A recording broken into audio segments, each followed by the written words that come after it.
Hello, everyone, and welcome back to Nightmare Narratives. I can picture some of you already in bed, maybe some of you just getting home from work. Wherever you are, whatever time it is, I'm glad you're here. If this helps you relax or sleep, please like and subscribe. It means a lot. Now let's get you comfortable, and I'll tell you tonight's story.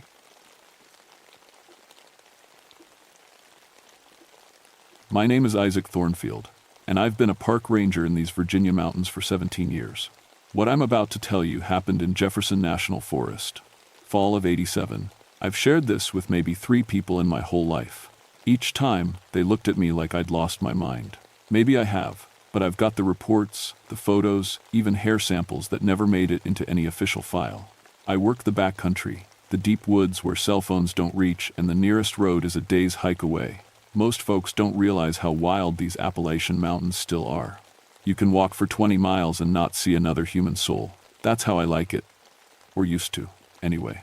The incident happened near Raven's Ridge, up in a hollow between Devil's Backbone and the old Cassidy homestead.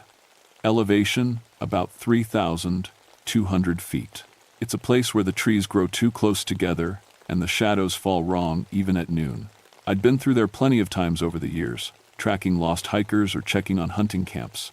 Always gave me the creeps, but I figured that was just mountain superstition talking. See, I grew up hearing stories about hollow folk. Families that went into the deep mountains during hard times and came back different, changed. My grandmother used to say they weren't quite human anymore. I always thought it was just old mountain talk, stories to keep kids from wandering too far from home. I was 41 that October, old enough to know better than to believe in ghost stories. Lost my wife Sarah to cancer 2 years before, and I guess I'd gotten comfortable with being alone in the woods. They were quieter than the empty house back in town. Sarah used to worry about me working alone up there. Turns out she was right to worry, just not about the things she thought. The call came in on a Tuesday morning. 3 bow hunters from Richmond had missed their check-in. Their names were Marcus Webb, Tom Bradley, and Jim Carson. All veterans, all experienced outdoorsmen who knew these woods almost as well as I did. They'd gotten permits to hunt the area around Raven's Ridge, which should have been my first warning sign. Local folks avoid that hollow, especially during hunting season. I found their truck on the old logging road, doors wide open like they'd left in a hurry. Fresh blood on the seats, but no drag marks, no signs of a struggle. Just blood and emptiness. Their gear was still there. Expensive compound bows, rangefinders, all the high-tech stuff city hunters bring. But the men were gone. I radioed base camp, but the signal was weak. These deep hollows are dead zones for radio waves, something about the way the mountains fold in on themselves. I was on my own until backup could hike in, which would be at least 8 hours. By then, if these men were hurt and bleeding somewhere, it might be too late. I checked the hunter registration forms. They'd planned to set up camp near the old Cassidy place and work the ridges above the hollow for white-tailed deer. Simple enough plan. I knew the area like the back of my hand. Should have been an easy search and rescue. The morning air was crisp, maybe 40 degrees, with that sharp smell of early frost. October in the mountains is beautiful. All those red and gold leaves, the way the light cuts through the morning mist. It was the kind of day that makes you forget why anyone would want to live anywhere else. I shouldered my pack and headed up the trail. Standard kit, first aid supplies, emergency shelter, enough food and water for 2 days, my Motorola radio, a Silva compass, maglite flashlight, and my service revolver. I'd found 127 missing persons in these mountains over the years, some alive, some dead, but I always found something. This case felt different from the start, though I couldn't say why. The trail to the old homestead follows Bear Wallow Creek up through stands of hemlock and rhododendron. It's an easy walk for the first mile, then it gets steep. The hollow itself sits in a natural bowl between 2 ridges, protected from wind but also from sunlight for most of the day. The Cassidy family had built their cabin there in the 1892, back when people still homesteaded these remote places. As I got closer to the hollow, I noticed the quiet. Not peaceful quiet, wrong quiet.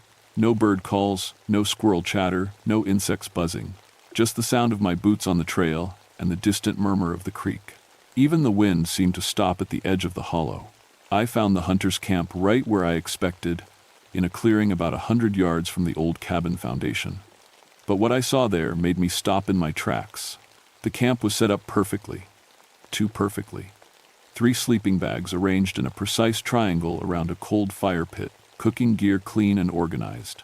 Coffee pot sitting on the grill with coffee still in it, and it was still warm. That was impossible. The hunters had been missing for over 24 hours. I touched the side of the pot with the back of my hand. Warm, but not hot, like someone had just taken it off the fire maybe an hour ago. But there were no fresh ashes in the pit, no heat radiating from the stones. The fire had been cold for hours, maybe longer. I called out, "Hello, Park Service." My voice echoed off the ridges and died in the trees. No answer. I started walking the perimeter of the camp, looking for tracks. The ground was soft from recent rain, perfect for holding prints. I found boot tracks leading away from camp toward the old cabin ruins, but they were strange. They started out normal, size 11 Danner boots, typical hunter footwear. But as I followed them, the tracks seemed to change. The heel marks got shallower, the toe impressions deeper and longer, like the person wearing the boots was stretching. At the old cabin site, I found the hunters' rifles. All 3 of them, expensive compound bows, just laid out in a triangle around an old stone well. No hunter leaves his weapon behind, not voluntarily. These weren't just dropped, they were arranged, positioned with careful precision. I knelt down to examine the well. It was old, hand-dug stone, probably from when the Cassidys first settled here. The opening was about 3 feet across, covered by rotting wooden planks. I shined my flashlight down into the darkness. The light seemed to get swallowed up. I couldn't see the bottom. That's when I heard the voice. Isaac, clear as day, calling my name. A woman's voice, familiar and warm. I stood up fast, hand moving to my sidearm without thinking. "Hello?" I called. "Who's there?" Silence, just the soft whisper of wind through the trees. I walked back toward the camp, checking every tree, every shadow. Nothing. But I could feel eyes on me, that prickly sensation you get when you know you're being watched. My radio crackled with static. I tried to raise base camp, but got nothing but white noise. The needle on my compass was spinning slowly, like it couldn't decide which way was north. I decided to set up my own camp and wait for backup. Standard procedure when you're dealing with missing persons, be all. Establish a base and work outward in a grid pattern. But as I unrolled my sleeping bag, I noticed something that made my skin crawl. The missing hunter's sleeping bags were arranged in the exact same pattern as the rifles around the well. A perfect triangle, each bag the same distance from the center point. I took out my measuring tape. Each bag was exactly 6 feet from the cold fire pit. No one camps that precisely. It's not natural. As evening came on, the temperature dropped fast. Mountain weather can change in minutes, and I could see my breath in the air. I built up my fire and heated some coffee, trying to think through what I'd found. 3 experienced hunters, all military veterans, don't just vanish. They especially don't leave their weapons behind in some kind of ritual pattern. And they definitely don't leave warm coffee sitting around for 24 hours. I was studying the photos I'd taken of the boot tracks when I heard it again. Isaac, closer this time, right at the edge of my firelight. I grabbed my flashlight and swept the beam across the tree line. Nothing but dark trunks and hanging branches. But the voice had been clear, distinct. A woman's voice that I almost recognized. "Park Service," I shouted. "If someone's out there, show yourself." The echo came back from the ridges. "Show yourself, yourself, self." I checked my sidearm, made sure it was loaded. 17 years in these mountains, and I'd never drawn my weapon on anything more dangerous than a sick raccoon. But my hand was shaking as I held the flashlight. The fire popped and settled, sending up a shower of sparks. In the brief flare of light, I saw something that made my heart stop. A face in the trees, white and gaunt, watching me from about 50 feet away. I swung the flashlight toward it, but the beam caught only empty forest. Whatever I'd seen, if I'd seen anything, was gone. I sat back down by the fire, but I didn't sleep that night. Every shadow seemed to move. Every sound in the forest, the hoot of an owl, the crack of a settling tree, made me jump. Just before dawn, I heard footsteps circling my camp. Slow, deliberate steps in the fallen leaves. I followed the sound with my flashlight, but the beam always seemed to be a few seconds behind. Whatever was walking out there stayed just beyond the light. When the sun finally came up, I found tracks all around my campsite, bare footprints in the soft earth, human-shaped, but wrong. The toes were too long, and they seemed to stretch toward the old well like the feet were reaching for something. I radioed for backup as soon as I could get a signal. My partner Dale Morrison said he'd hike in with a search dog. I told him to hurry. I had a feeling we were running out of time. Dale arrived around noon with Ranger, a German shepherd trained in search and rescue. The dog was good at his job. I'd seen him find lost hikers who'd been missing for days. But when we got within 100 yards of the old cabin site, Ranger started whining and pulling back on his leash. "What's wrong with him?" Dale asked. He was a good ranger, 10 years younger than me, originally from Ohio. He knew the mountains, but not like someone who'd grown up here. "Don't know," I said, but I was lying. I knew exactly what was wrong. The dog could sense what I was starting to feel, that this place was wrong in some deep, fundamental way. We tried to get Ranger to track the missing hunter's scent from their camp, but the dog wouldn't go near the old well. He'd get to about 20 feet away, then sit down and howl. A low, mournful sound that made my skin crawl. "Temperatures dropped 10 degrees since we got here," Dale said, checking his thermometer. "That's not normal for this time of day." He was right. Even with the sun directly overhead, the air in the hollow felt cold and damp. My breath misted when I exhaled. The shadows under the trees seemed darker than they should be. We split up to cover more ground. Dale took the eastern ridge while I worked my way through the hollow toward Bear Wallow Creek. I'd gone maybe half a mile when I found the first piece of clothing, a red flannel shirt hanging from a tree branch about 8 feet off the ground. It was clean, no tears or bloodstains, but it was arranged like a scarecrow, arms spread wide, hanging there like someone had just stepped out of it. I called Dale on the radio. "Found something. Hunter's shirt in a tree. No sign of the owner. Copy that. I'm seeing something weird up here too. Boot prints that just stop. Middle of a rock face." I took photos of the shirt and kept moving downstream. A quarter-mile later, I found pants, blue jeans hung on another tree, same height, same position. Then underwear. Then socks and boots. All arranged in a line leading toward the old cabin. It was like someone had gotten undressed as they walked, hanging each piece of clothing carefully on branches. But there was no body at the end of the trail. Just the stone well, with its rotting wooden cover. I was staring down into that dark hole when Dale's voice came crackling over the radio, distorted by static. "Isaac, you need to get up here. Now." I climbed the eastern ridge as fast as I could. Found Dale standing at the edge of a small clearing, his face white as paper. He was staring at something in the trees. "Look," he said, pointing with a shaking hand. There were 3 figures hanging in the hemlock trees. At first glance, they looked like the missing hunters. Same build, same hair color, same clothes, but something was wrong with the way they hung there. Their limbs were too long, stretched out like taffy, their heads tilted at impossible angles. "Are they dead?" Dale whispered. I raised my binoculars and focused on the closest figure. What I saw made me drop the glasses and step backward. The face looking back at me was Marcus Webb, one of the missing hunters. I'd seen his photo on the missing person report. Same square jaw, same dark beard, same brown eyes, but the expression was wrong. Too knowing, too hungry. And it was smiling at me. "We need to get out of here," I said. But when I turned around, Dale was gone. "Dale!" I shouted. "Dale!" No answer. I was alone on the ridge with 3 things that looked like men but moved like spiders hanging in the trees. I started back down toward the hollow, calling for my partner. My radio was dead, nothing but static no matter what frequency I tried. The compass needle spun freely, pointing in no particular direction. I found Dale at the old well, kneeling beside the stone rim. He was drinking from a tin cup, scooping water from the dark depths below. "Dale, what are you doing? Don't drink that water." He looked up at me, and I saw that his eyes had changed. They reflected light now, like an animal's. When he smiled, his teeth looked too sharp. "Water's good here, Isaac," he said in a voice that was almost his own. "Real good, cold and clean. Why don't you have some? We need to leave, now. There's something wrong with this place." Dale stood up slowly, water dripping from the cup in his hands. "Wrong? No, nothing's wrong here. Everything's just like it should be, just like it's always been." He spoke differently now, using words and phrases that sounded old-fashioned, like someone trying to remember how people used to talk. "The families," he said, still smiling that wrong smile.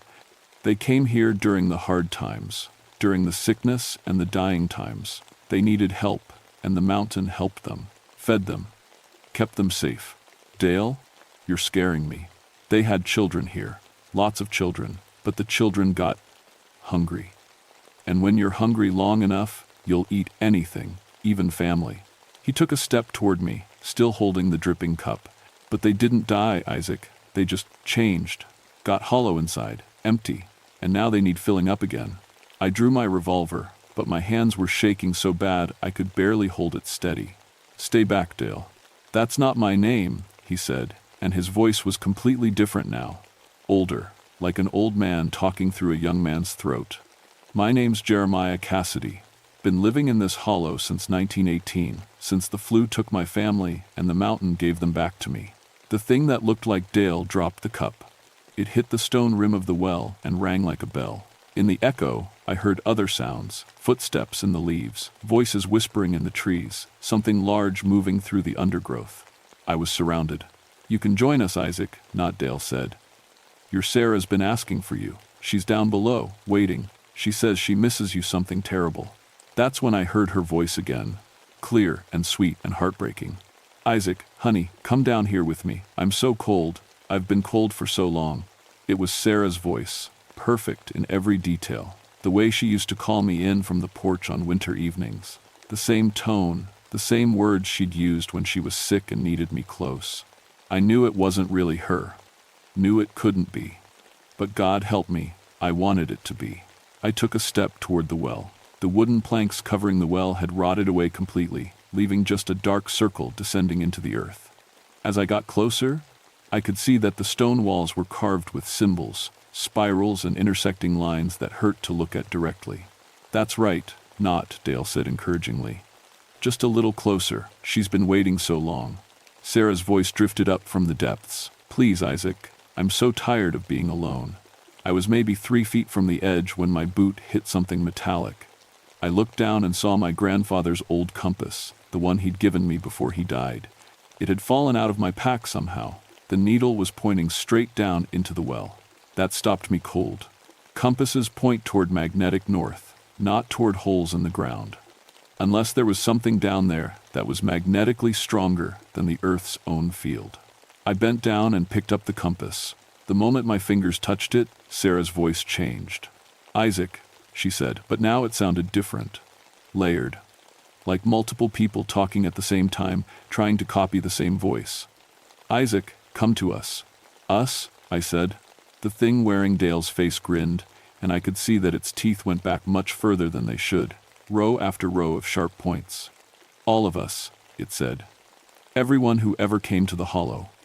Everyone who ever got hungry enough to make the trade." The whispers in the trees got louder. I could make out words now, fragments of conversation. "Hungry. So hungry. Feed us. Join us. Stay with us forever." I looked around and saw them emerging from the forest. Dozens of figures that might have been human once, but weren't anymore. Their limbs were stretched out like taffy, their skin pale and translucent. Some wore clothes from decades ago, Depression-era overalls, 1,940 dresses, 1,960 hunting gear. Others were naked, their bodies so thin I could see the shadows of their bones. But it was their faces that made me understand. Each one was a perfect copy of someone else. A collection of stolen identities, worn like masks by things that had forgotten what they originally looked like. "The Cassidy family," I whispered. Not Dale nodded. "We were the first, but not the last. Every few years, someone new comes to the hollow. Hunters, hikers, people running from their problems. We take their shapes, their voices, their memories, add them to the family." "What happened to the real Dale?" "He's still here," the thing said, and for just a moment, I heard Dale's real voice underneath the imitation. "Isaac, run." Then the false voice came back, stronger than before. "He's part of us now. Just like your Sarah. Just like you're going to be." I raised my revolver and pointed it at not Dale's chest. "Where are the hunters?" "Right here," said a familiar voice behind me. I turned and saw Marcus Webb walking out of the trees. Same face from the missing person photo, same dark beard, but he moved wrong, like he was learning how to use his body. Been right here all along, said another voice. Tom Bradley emerged from the shadows on my left. His mouth moved normally, but the words seemed to come from somewhere else. Waiting for you to join us, said the third voice. Jim Carson stepped out from behind an old oak tree. All three hunters, present and accounted for, but their eyes were hollow, empty, like looking into the well. You see? Not, Dale said. Nobody really dies in the hollow, they just change. I was completely surrounded now, 20, 30 figures closing in from all sides. The air got colder with each step they took, and I could see my breath misting in front of my face. My grandfather's compass was still in my left hand. The needle was spinning wildly now, but every few seconds it would stop and point directly at one of the figures. Then it would spin again and point at another one. Magnetic anomalies, I whispered. You're not alive. You're some kind of recording. The false Sarah's voice came from the well. Does it matter, honey? I still love you. I still need you. No, I said louder. Sarah died. She died of cancer, and she's at peace. You're not her. The voice from the well changed, became angry. I am her. I have all her memories, all her love for you. What's the difference? The difference, I said, backing toward the well, is that she would never ask me to become a monster. I pulled the pin on one of my emergency flares and dropped it into the well. The red light fell for what seemed like forever before hitting bottom.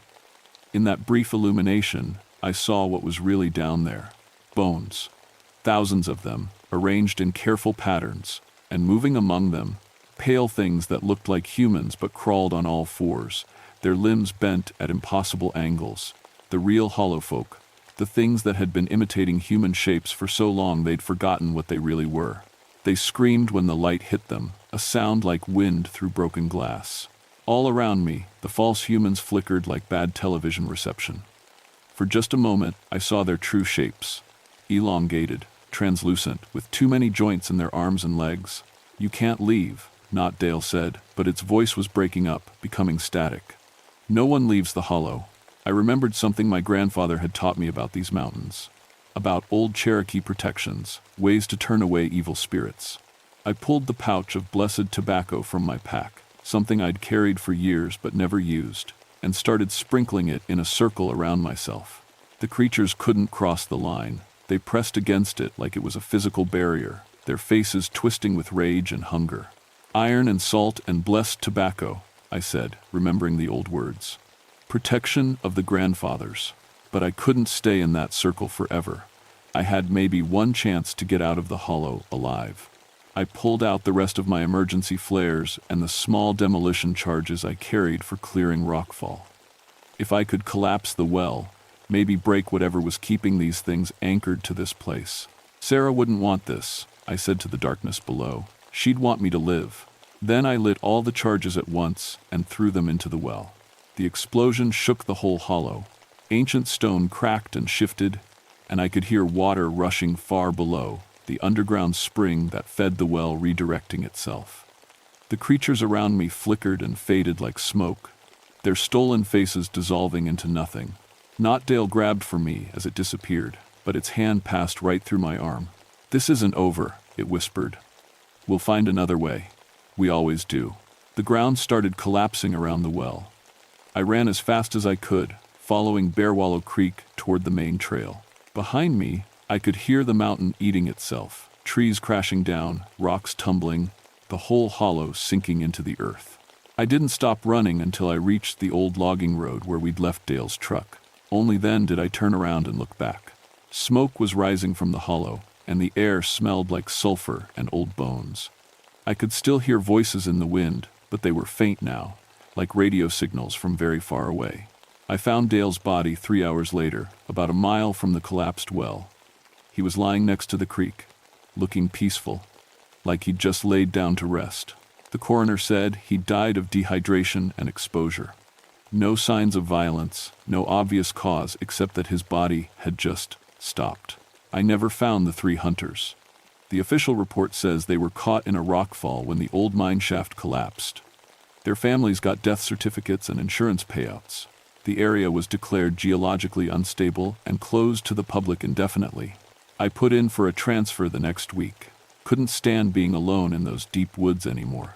They gave me a fire tower job up on Apple Orchard Mountain, where I could see for miles in every direction, where nothing could sneak up on me, but I kept monitoring the hollow from a distance.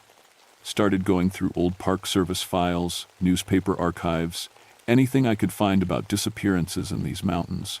The pattern went back over 100 years. Every few years, people would vanish in that same area.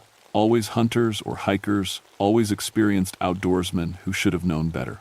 And sometimes other rangers would report strange things. Voices calling from abandoned cabins. Campers who seemed familiar but somehow wrong. Families hiking together who all had the same empty look in their eyes.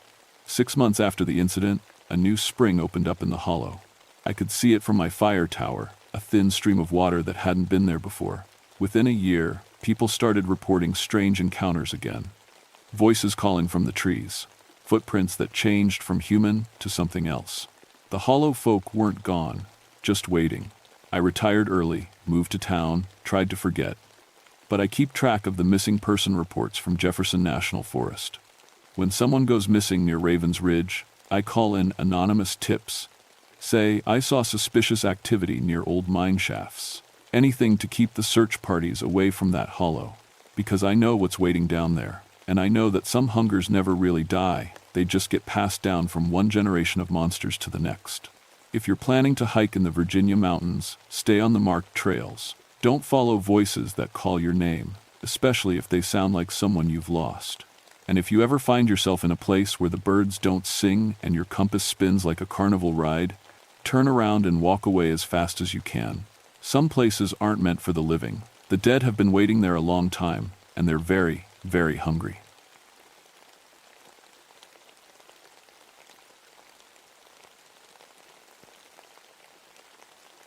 My name is Ezra Blackwood, and I've been a park ranger in Kentucky's Daniel Boone National Forest for 19 years. I've seen enough mountain madness to fill a dozen lifetime snake handlers, faith healers, treasure hunters looking for Confederate gold.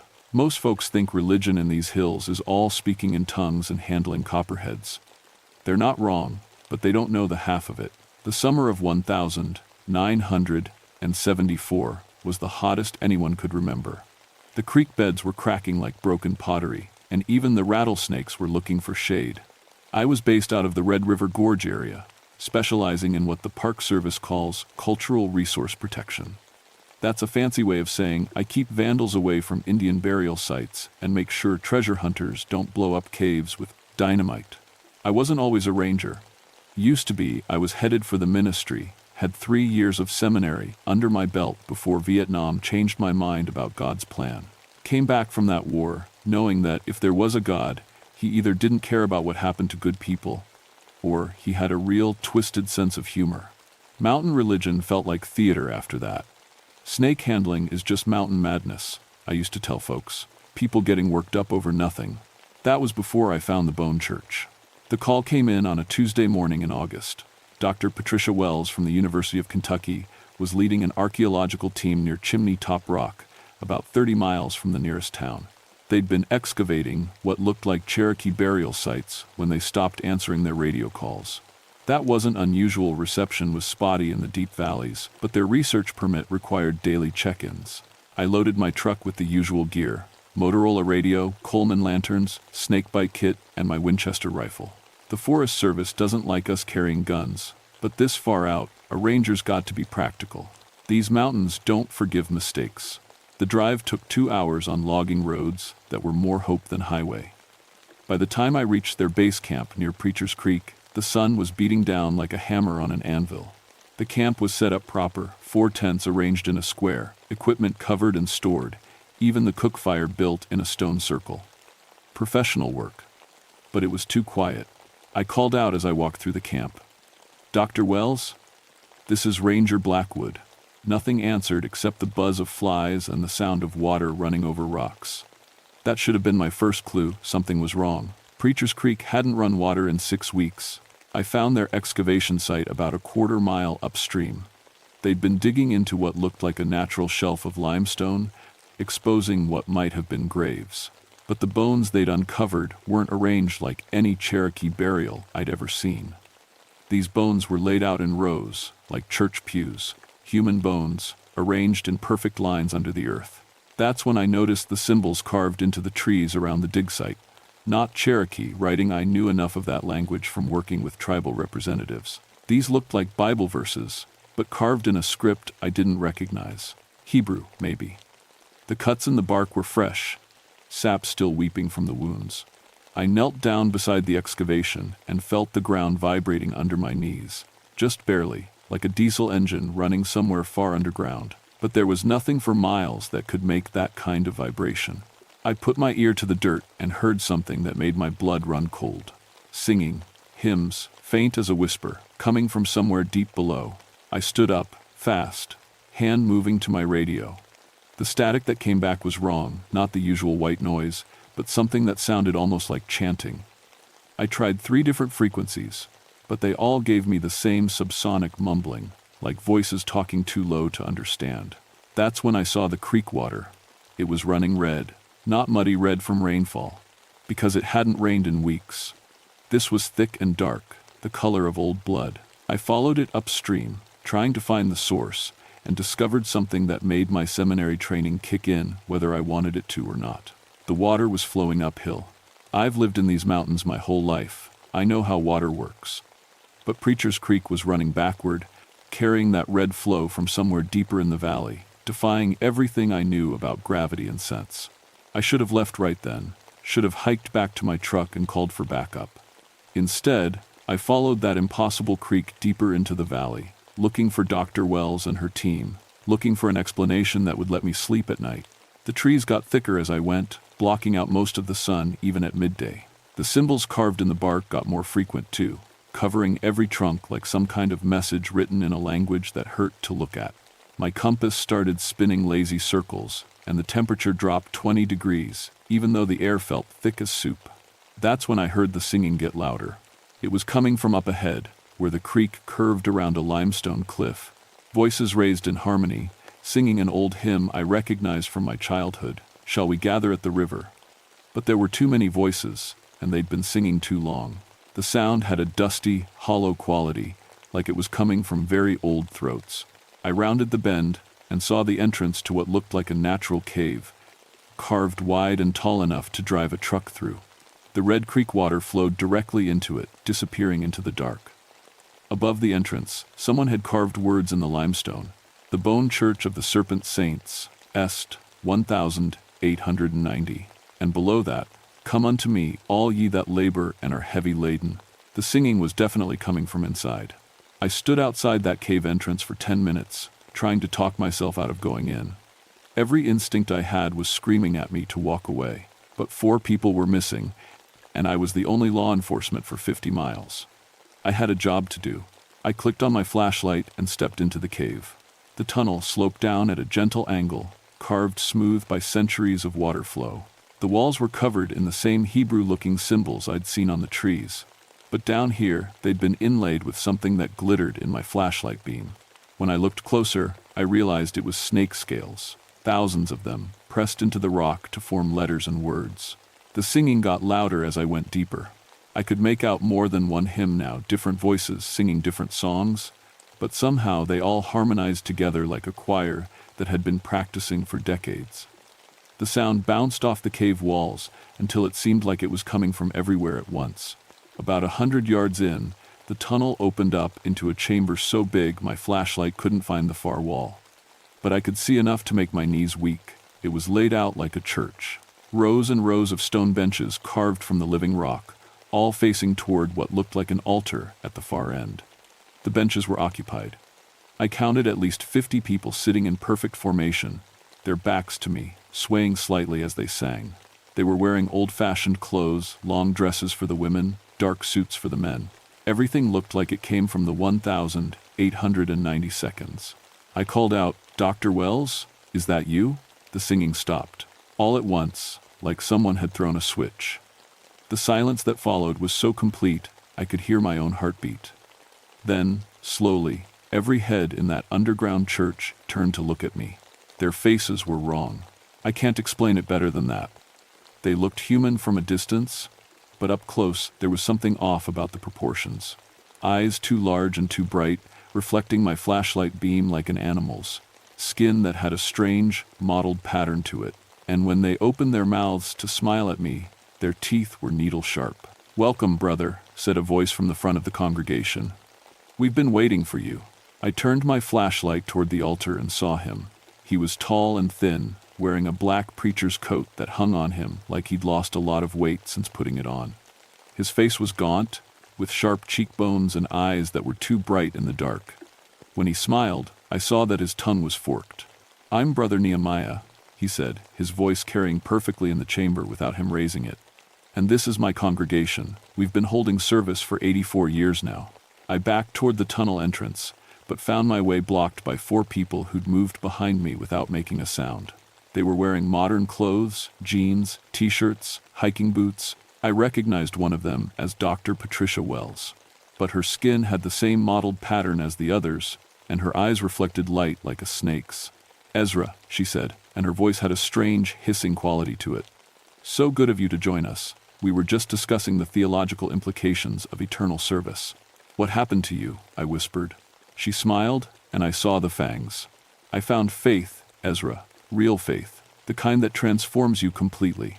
Brother Nehemiah stepped down from the altar, moving with an odd, fluid grace. "Your colleagues have joined our congregation, Ranger Blackwood. They've accepted the gift of serpent communion. They'll never hunger, never thirst, never die. They'll worship here forever, as God intended." The congregation started singing again, but this time I could see their mouths moving. Those needle teeth gleamed in my flashlight beam as they sang about gathering at the river. The sound was beautiful and terrible at the same time. "You used to be a man of God," Brother Nehemiah continued, walking closer. "I can smell the seminary on you. You lost your faith, didn't you? Let it slip away like water through your fingers." I raised my rifle, but my hands were shaking. "Stay back." He laughed, a sound like wind through dry leaves. "Bullets won't help you here, brother. This is consecrated ground. Holy ground. The only weapon that matters here is faith." Behind me, Dr. Wells and her team started moving closer. I could hear the rustle of their clothes, but also something else, a dry, sliding sound like snakeskin against stone. "We can give you back what you lost," Brother Nehemiah said. "All it requires is surrender, one bite from our sacred serpents, and you'll understand everything. You'll feel God's love flowing through your veins like the sweetest poison."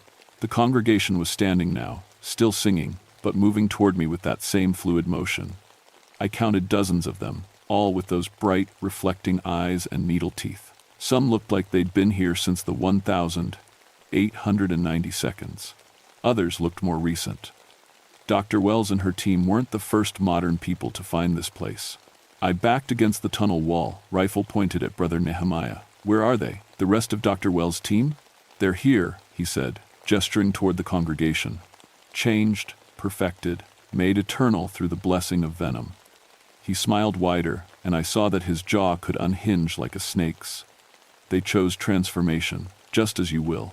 That's when I saw them. 3 more people in modern clothes scattered through the congregation, swaying and singing with the rest. But their skin had that same mottled pattern, and their eyes glowed in the dark. Dr. Wells's graduate students, transformed into something that wasn't quite human anymore. "The archaeological work continues," Dr. Wells said, stepping closer. "We're excavating the history of faith itself, learning how worship can literally change the human body when taken to its logical conclusion." Brother Nehemiah raised his arms, and the congregation fell silent. "Join us, Ezra Blackwood. Take back your faith.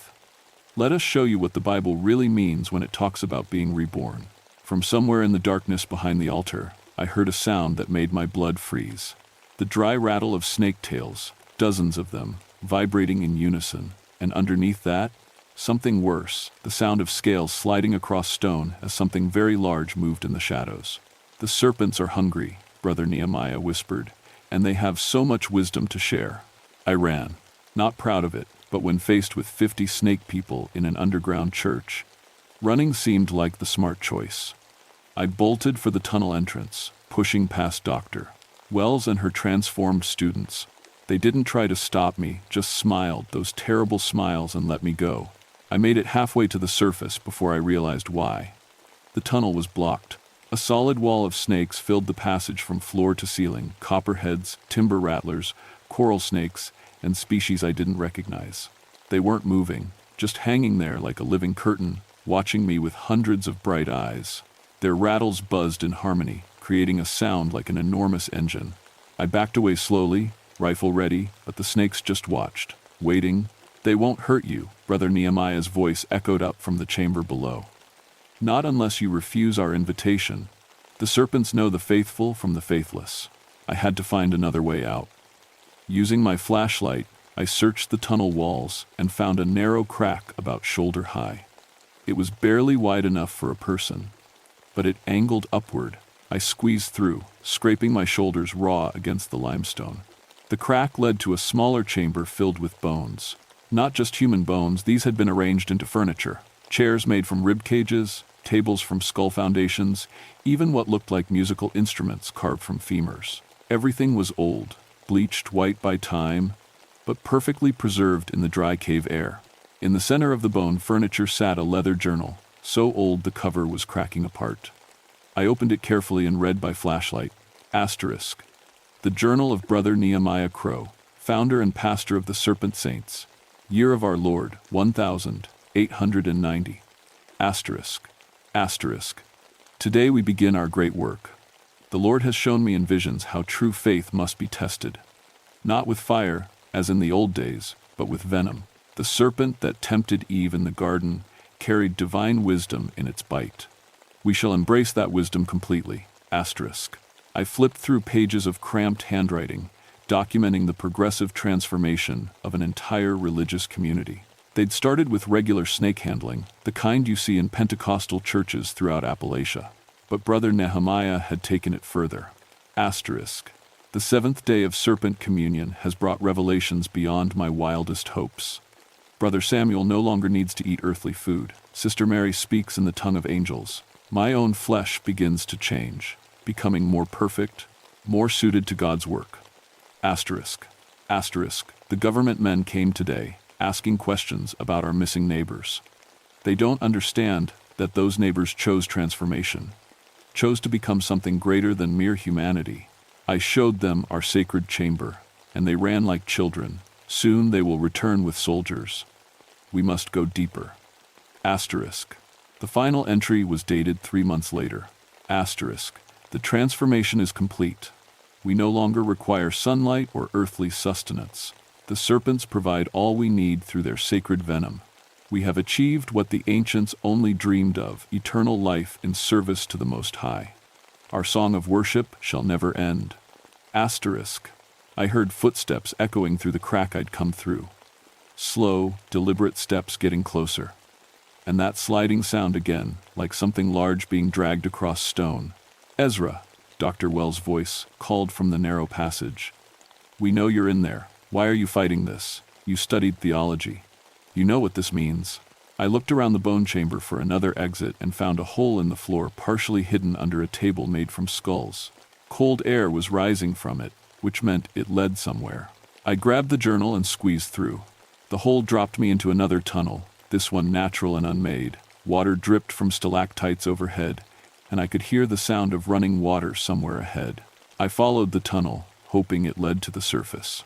Instead, it led to the source of the Red Creek water. The tunnel opened into a vast underground lake, its surface dark as oil. But it wasn't oil, it was blood, human blood, judging by the smell. At the center of the lake sat a stone island with a spring bubbling up from its center. The spring water was clear, but when it mixed with the lake water, it turned red. Around the edges of the lake, carved into the living rock, were hundreds of alcoves. Each one held a human body in various stages of decay, but they weren't quite dead. I could see them breathing slowly, their chests rising and falling in perfect unison. Their skin showed the same mottled patterns I'd seen on the congregation above. This was where they came to change. I waded into the lake, the water was warm and thick, and made it halfway to the island before I heard the splashing behind me. Dr. Wells and her students had found the tunnel, but they weren't alone. Brother Nehemiah rose from the water like some kind of terrible baptism in reverse. His transformation was more complete than the others. His lower body had become serpentine, covered in scales that gleamed in my flashlight beam. He moved through the water with powerful undulations, cutting through the blood lake like a massive snake. "This is our baptismal font," he said, his voice carrying across the water. "Where the faithful are reborn in serpent's blood and venom. Join us, Ezra. Let go of your doubts and embrace divine transformation." I made it to the island and saw what was feeding the spring. Dozens of snakes were coiled around the base of the bubbling water source, their fangs extended into the flow. They were pumping venom directly into the spring, creating a mixture of poison and water that fed the entire underground system. 50 people were transformed in these waters, Brother Nehemiah said, sliding closer to the island. 50 people chose eternal life over mortal death. You can make it 51. Behind him, I could see Dr. Wells and her students moving through the water. But there were others now too, people in old-fashioned clothes, their skin completely scaled, moving like giant snakes through the bloody water. The original congregation, still alive after 84 years. I aimed my rifle at the spring mechanism, thinking maybe I could disrupt their poison supply. But Brother Nehemiah laughed. "Bullets are mortal weapons, Ezra. They can't harm those who have transcended flesh." He reached the island and began pulling himself onto the rocks with arms that had grown long and too flexible. But faith can. Faith can transform even the most stubborn soul. That's when I remembered something from my seminary days. Something about snake handlers and the verse they always quoted. "They shall take up serpents, and if they drink any deadly thing, it shall not hurt them." But there was another verse, one the snake handlers didn't like to talk about. I pulled out my pocket knife and cut my palm deep enough to draw blood. Then I spoke the words I remembered from the Gospel of Luke. "Behold, I give unto you power to tread on serpents and scorpions, and over all the power of the enemy, and nothing shall by any means hurt you." Brother Nehemiah stopped moving. The snakes around the spring began to writhe and hiss. Something in my voice, or maybe in my blood hitting the poisoned water, was disrupting whatever supernatural force held this place together. "You remember your scripture," he said, but his voice sounded less certain now. "But do you have faith to back it up?" I looked around at the dozens of people who had chosen transformation over humanity, at the poisoned spring that had been flowing for nearly a century, at the blood lake that fed the creek above, and I realized what I had to do. I had to destroy their source of power, even if it killed me. "Faith without works is dead," I said, and pulled the pins on both grenades from my emergency kit. Brother Nehemiah's eyes went wide as I held up the grenades. "You'll bring the whole cave system down," he hissed. "Everyone will die. Everyone already is dead," I said. "You just haven't figured that out yet." The transformed congregation was rushing toward the island from all sides now, moving through the blood lake with inhuman speed. But I had maybe 10 seconds before the grenades went off. I dove into the spring itself. The poison hit my system like liquid fire. Every nerve in my body screamed as the venom mixture flowed into my cuts and scrapes. But instead of the transformation Brother Nehemiah expected, something else happened. The poison burned through me and out again, carrying something with it. Something that had been holding this place together for 84 years. Brother Nehemiah shrieked not in anger, but in genuine terror. "You don't understand. Without the sacred spring, we'll all die. We'll age 84 years in minutes." The grenades exploded. The sound was enormous in the enclosed space. Chunks of limestone crashed into the blood lake, and the poisoned spring cracked apart like broken glass. The snakes that had been feeding venom into the water died instantly, their bodies going rigid. Then the aging started. Brother Nehemiah's perfect, preserved flesh began to wrinkle and spot. His serpentine lower body started to shrivel like a dried snake skin. The other transformed congregation members screamed as decades of postponed death caught up with them all at once. Dr. Wells and her students were closest to the island when it happened. I watched her mottled skin turn gray and papery, her bright eyes clouding over. "Ezra," she whispered as the transformation reversed itself, "what have you done?" "What should have been done 84 years ago," I said. The underground lake was draining through the cracks my grenades had opened. The bloody water was flowing away, revealing a floor covered in snake bones and human skeletons. Real skeletons, this time the remains of people who had died in this place over the past century. Brother Nehemiah was still alive, but barely. His serpentine body had withered to almost nothing, and his human torso looked like it belonged to a man of 140 years old. But his eyes still burned with fanatical fire. You've destroyed God's greatest miracle, he gasped. Eternal life. Through faith. That wasn't faith, I said, hauling myself out of the broken spring. That was just fear of death, taken to its logical extreme. The cave system was starting to collapse. Water was pouring in from above as the underground chambers flooded with normal creek water. I had to get out before the whole thing came down. But Brother Nehemiah grabbed my ankle with fingers that felt like twigs. "Join us," he wheezed. "Die with us. Be faithful to the end." I looked down at him, this man who had led 50 people into a century of unnatural life, who had convinced them that transformation was the same as salvation. And I felt something I hadn't felt since before Vietnam. Pity. "I'll pray for you," I said, and meant it. Then I kicked free and ran for the tunnel as the bone church of Preacher's Creek collapsed into the earth that had hidden it for so long. I made it to the surface just as the ground above the cave system caved in. The hole it left was perfectly round, about 50 feet across, and filled with rushing water as the creek resumed its normal course. Within hours, it looked like a natural sinkhole. Nothing to suggest the horror that had existed underneath. But I knew, and the journal I'd saved proved it. I sat by that new sinkhole until dark, watching the water level rise. Somewhere down there, the remains of the serpent saints were settling into the mud, along with Dr. Wells and her students, who had chosen transformation and found only death. When the state police finally arrived, I'd managed to get a radio signal once I was back on the surface. I told them there had been a cave-in during the archaeological expedition. Unstable limestone, weakened by the drought. 4 people dead, bodies unrecoverable. They believed me. It was easier than believing the truth. That was 30 years ago.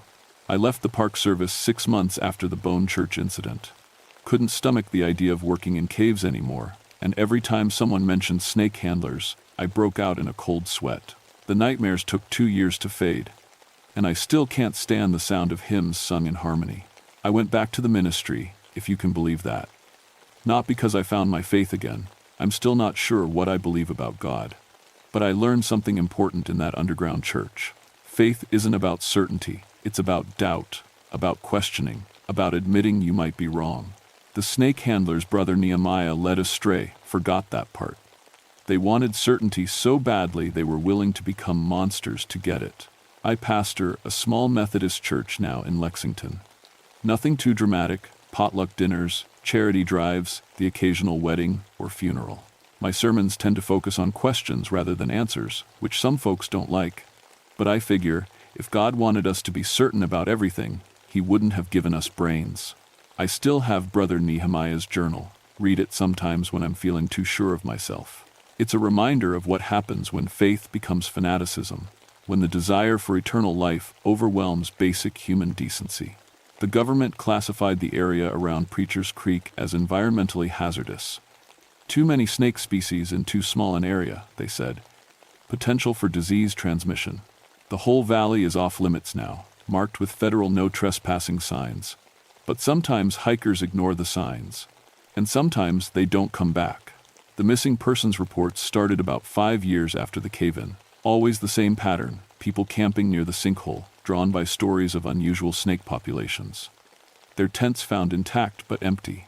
No signs of struggle, just gone. I've gone back to check on the area a few times over the years. Unofficially, you understand. The sinkhole is still there, now covered with a layer of green algae that makes the water look almost normal. But if you know where to look, you can still see the symbols carved into the trees around it. Still fresh, sap still weeping from the cuts. And sometimes, if the wind is right and the water level is low, you can hear singing coming from somewhere underneath. Different voices now, newer voices. People who found the broken spring and thought they could rebuild what Brother Nehemiah started. The transformed congregation might be dead, but the idea of the Bone Church lives on. Faith corrupted into something hungry and patient, waiting for the next soul who wants certainty more than truth. Last month, a geology student from the University of Kentucky went missing near Preacher's Creek. They found his equipment by the sinkhole, along with a notebook full of sketches showing Hebrew letters carved into limestone. The final entry read, "Found evidence of underground chambers. Going to investigate. This could change everything. I know that student is still alive down there, in whatever remains of the bone church, changed, but alive, singing hymns with voices that have forgotten what it means to be human. I should have sealed that place more thoroughly. Should have made sure nothing could survive. But 30 years ago, I was more concerned with getting out alive than making sure the evil stayed buried. That's on me, and someday I'll have to answer for it. If you're ever hiking in the Red River Gorge area and you hear him singing coming from underground, do me a favor. Turn around, walk away. Don't investigate. Don't try to help. Don't let curiosity override common sense. Some congregations have been in service too long to welcome new members properly, and some kinds of faith are worse than no faith at all. The Bone Church is still taking converts, one soul at a time. Because if there's one thing Brother Nehemiah was right about, it's this: transformation is eternal, even when you wish it wasn't.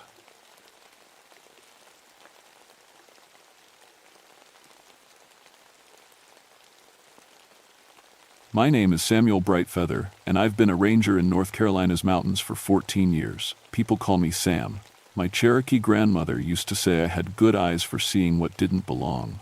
She was right, but I wish she'd been wrong. It was September 1982, right when the leaves start turning. The mountains were packed with tourists coming to see the colors. I worked the Blue Ridge Parkway sector, way up near Grandfather Mountain. Beautiful country, but lonely. Cell phones weren't a thing yet, and radio signals got swallowed up by all those peaks and valleys. I had a college degree in anthropology and spoke Cherokee pretty well.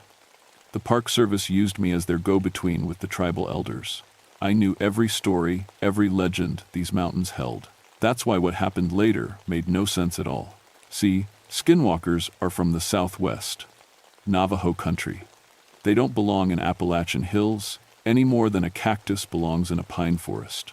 Cherokee stories talk about other things, spirits and little people and such, but not creatures that steal your skin and wear it like clothes. But something was out there doing exactly that. The first weird report came in on a Tuesday morning. I was drinking coffee at the ranger station when Mary Chen called. She was hiking the Appalachian Trail with her husband Bob. "There's something wrong," she said, voice shaky over the crackling radio. "We just saw Bob's brother Tommy at Rough Ridge Shelter. But Tommy died in a car wreck 3 months ago." I grabbed my notepad. People see all sorts of things in the mountains when they're tired and spooked. "Ma'am, you sure it was him? Sometimes strangers can look familiar when you're—" "It was Tommy," Bob's voice cut in, rough and certain. "He knew about the fishing trip we took as kids, knew about the scar on my knee, even called me Bobby Boy like he always did." "Where's this person now?" "Gone. Just walked into the woods when we started asking questions. I told them to stay put and headed up there. Rough Ridge sits at about 4,000 feet, a good hour's climb from the parking area. The shelter there is just a 3-sided wooden building with a tin roof, but it keeps hikers dry. When I got there, Bob and Mary looked like they'd seen a ghost. Which, I guess, they had. Bob was a solid guy, maybe 45, with work-rough hands and honest eyes. Not the type to make things up. He showed me exactly where they'd seen Tommy, standing right by the fire ring, cooking something in a little pot.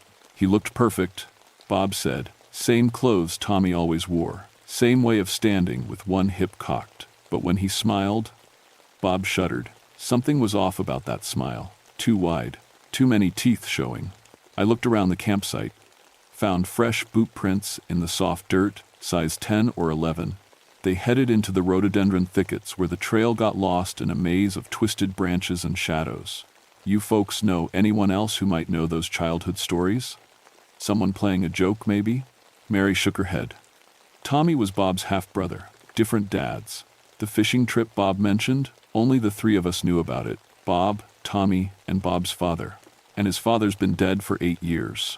That gave me a chill I couldn't shake. I radioed headquarters and requested backup for a wellness check. Could be someone having a mental health crisis, wandering around confused. It happens sometimes. While we waited, I walked the area looking for more signs. The boot prints were clear at first, but got weird as they went deeper into the woods. About 50 yards in, they changed. Same depth, same pace, but suddenly a different tread pattern, like the person had stopped and put on completely different boots.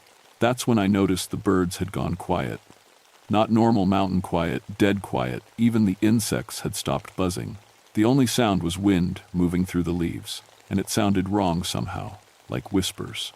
I've spent half my life in these mountains, and they'd never felt hostile before. But standing there, in that unnatural silence, following impossible footprints, I felt like I was being watched by something that didn't want me there. Something that wasn't quite human. State Trooper Lisa Martinez showed up around noon with her partner Jake Thompson. Lisa was sharp, 5 years on mountain patrol, knew the area almost as well as I did.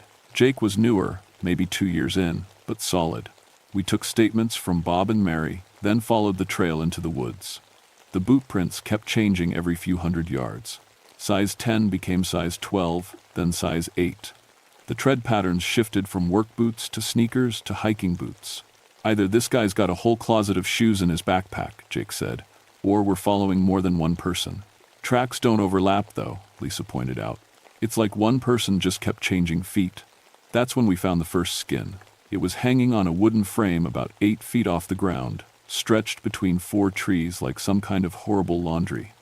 At first glance, it looked like a deer hide. But the proportions were wrong. Too tall, too narrow, too human. Jesus Christ, Jake whispered. The skin was pale and perfect, without any tears or holes. No face, though. That part had been cut away clean. But I could see where arms and legs had been, still holding their shape like a person had just stepped out of it. Lisa got on the radio to call in the crime scene team. While she talked, I looked closer at the frame. The wood was fresh-cut oak, joined with traditional Cherokee woodworking techniques. Whoever made this knew the old ways. Jake was standing too close, staring at the skin like it hypnotized him. Step back from that, I told him. He didn't move, didn't even blink. Jake, when he finally turned around, his eyes looked different, darker, and when he smiled, it was too wide, showing too many teeth.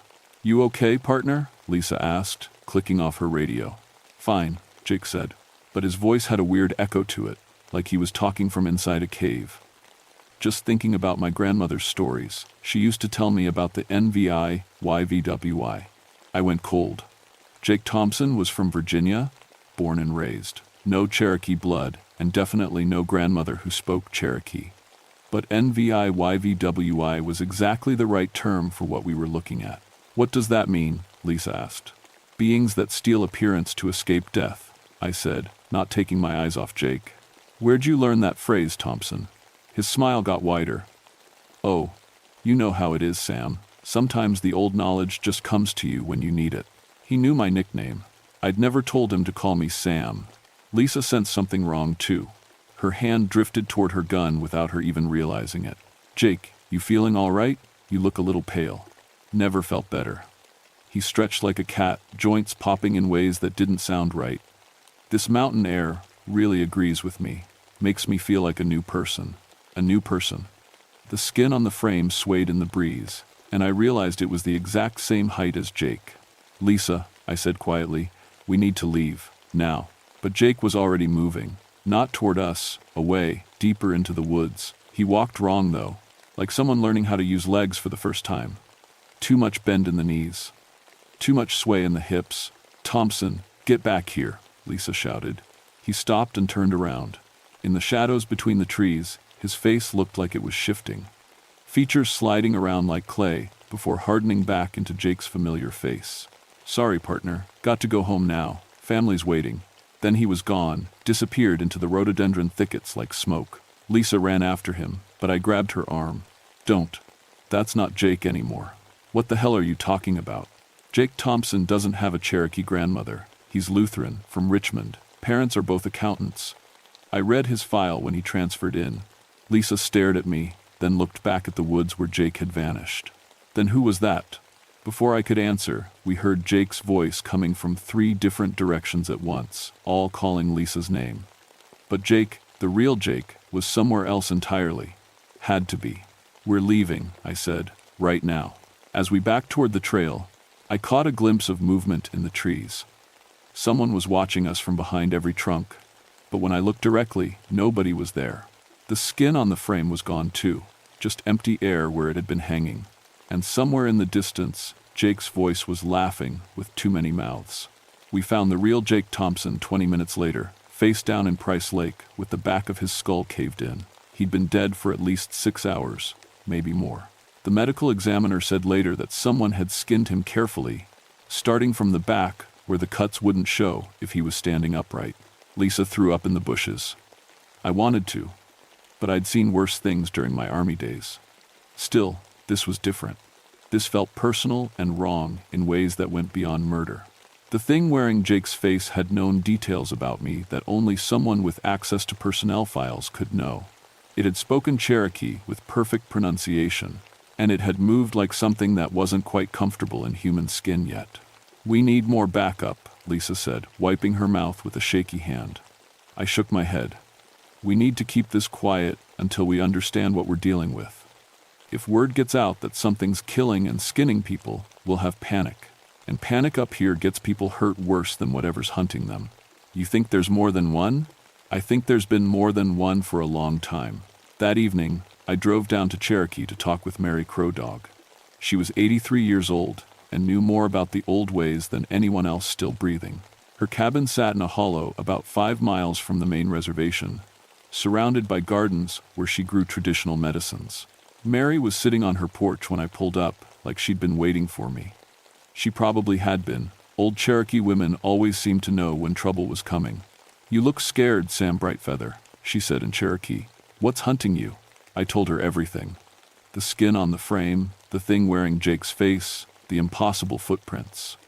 She listened without interrupting, rocking slowly in her chair. When I finished, she was quiet for a long time. "Navii vivoi," she finally said, "but not the old ones. These are new. Made from Cherokee who died on the Trail of Tears but refused to accept death. That was 150 years ago. Death doesn't follow white man's calendar." She got up and went inside, came back with a leather pouch and a bundle of sage. "Your people, we were forced from these mountains in 1838. Many died on the walk to Oklahoma. But some spirits never left. They've been hiding in the deep places, stealing faces to keep existing. Why now? Why are they showing themselves?" Mary handed me the leather pouch. Inside were small carved pieces of bone and stone. Developments pushing into their territory. New roads, new trails. They're running out of places to hide. How do I stop them? You don't stop them, grandson. You help them find peace. They're still Cherokee, just lost and scared. They need someone to show them the way home. I drove back up the mountain with Mary's words echoing in my head. The radio crackled as I reached the ranger station. Multiple reports coming in, hikers on different parts of the trail, all claiming to have encountered family members who shouldn't be there. A woman from Ohio saw her dead husband at the Tannahaw Trail overlook. A college kid from Tennessee ran into his grandfather, who'd been buried 5 years ago. Each encounter was the same: perfect physical appearance, complete memories, but something wrong with the behavior that made people run. Lisa met me at the station, looking haggard. "I've got 17 witness reports so far. And Sam, I found something." She led me to her patrol car and opened the trunk. Inside was a wooden box, about the size of a shoebox, carved with Cherokee symbols I recognized from my grandmother's stories. "Found it at the lake, where we discovered Jake's body. There's more." She opened the box. Inside were folded papers, covered with names written in Cherokee syllabary. Dozens of names, maybe hundreds. At the bottom of each page was a date, all from 1838. "It's a roll," I said, "a list of people who died on the Trail of Tears." "Look at the last page." The final sheet was different. Recent names written in English. Jake Thompson was there, along with 6 others I didn't recognize. At the bottom, in fresh ink, someone had added another name. Samuel Brightfeather. My hands started shaking. The NVIVVI weren't just stealing random faces anymore. They were building a collection. And they wanted mine. "There's something else. It's Ender," Lisa said. I called the addresses of the other English names. Every single one is a person who's gone missing in these mountains over the past 10 years. All of them were found dead, apparently from accidents or animal attacks. But they were skinned. Yeah. And according to this list, they're all still walking around somewhere. As if summoned by our conversation, familiar voices started calling from the woods around the station. I heard my grandmother's voice, sweet and patient like when she used to tell me stories. Lisa's father called her name from 3 different directions. But my grandmother had been dead for 15 years, and Lisa's father was in Florida watching his retirement TV shows. The NVI-YVY were coming for us, and they were wearing the faces of everyone we'd ever loved. They came just after midnight. I was barricaded in the ranger station with Lisa, both of us armed, but knowing bullets wouldn't help much against spirits wearing stolen skin. We'd reinforced the doors and windows, but that felt like trying to keep out smoke with screen doors. My grandmother walked out of the forest first, looking exactly like she had at my high school graduation. She wore the blue dress with tiny flowers that she'd been buried in, and her silver hair was braided with the red ribbons I'd given her. "Sammy," she called in Cherokee, using the pet name only she ever used. "Why are you hiding from your family?" Behind her came Lisa's father, her brother who died in Iraq, and her daughter who'd been stillborn 3 years ago. All perfect. All wrong. "Don't listen to them," I told Lisa, but she was already crying. "That's really Emily," she whispered. "Look at her hands. The little birthmark on her thumb." How could they know about that? The figures pressed against the windows, faces familiar and loved and terrible. They spoke with voices we remembered, told stories only they should know, begged us to come outside and be with family again. My dead father appeared, still wearing his army dress uniform from the funeral. He looked at me with eyes full of disappointment. "You always were too stubborn, son, just like your mother said." That's when I realized they weren't just wearing stolen faces. They had absorbed everything: memories, personality, relationships. These things knew us better than we knew ourselves, because they'd consumed the people who'd made us who we are. "Sam," Lisa said, "I can't tell the difference anymore. What if that really is my daughter? It's not. But what if it is? What if I'm wrong and I'm keeping her out in the cold?" The NVI-YVY were patient. They'd had 150 years to learn how to hurt people in ways bullets couldn't fix. They knew exactly which faces to wear, which voices to use, which memories to invoke. I pulled out the leather pouch Mary Crow Dog had given me and scattered the carved bones on the floor. They arranged themselves in a pattern I recognized, a traditional Cherokee protection circle. The voices outside changed immediately. My grandmother's sweet tone turned angry. "You can't hide behind the old ways forever, Sammy. We are the old ways now." "No," I said, standing in the center of the circle. "You're just afraid to die." The lights went out. Emergency power kicked in a second later. But in that moment of darkness, things moved. When I could see again, the figures were inside the station. All of them, standing in a circle around us, like some horrible family reunion. "We've been waiting so long," my grandmother said, "living in caves and cold places, wearing the faces of strangers, but you could give us belonging again. Cherokee faces for Cherokee spirits." Lisa's stillborn daughter reached out with tiny fingers. "Mama, why won't you hold me?" "Because you're not Emily," Lisa said through tears. "Emily never got to be 3 years old. She never got to talk or walk or call me Mama." The thing wearing Emily's face smiled with too many teeth. "I could be what she would have been. All you have to do is let me." That's when I understood. The NVI-YVY weren't just stealing identities, they were offering impossible gifts.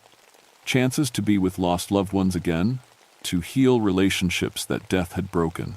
"They're offering us what we want most," I told Lisa. "But the price is everything we are." My father stepped closer.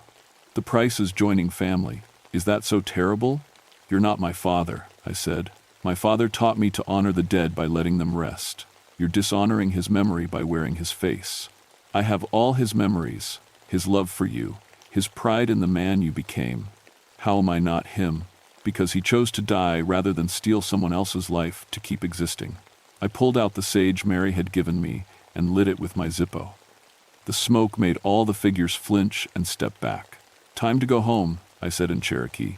"Time to let the dead be dead." The thing wearing my grandmother's face looked sad but not surprised. "We tried to do this the gentle way, grandson. Now we'll take what we need." They rushed us all at once. The fight lasted maybe 30 seconds, but it felt like hours. The NVI-YVY moved wrong. Like people learning to work unfamiliar bodies. They had all the memories and skills of the faces they wore, but something was lost in translation. Lisa's father, who'd been a boxer in college, threw punches that should have connected, but somehow missed by inches.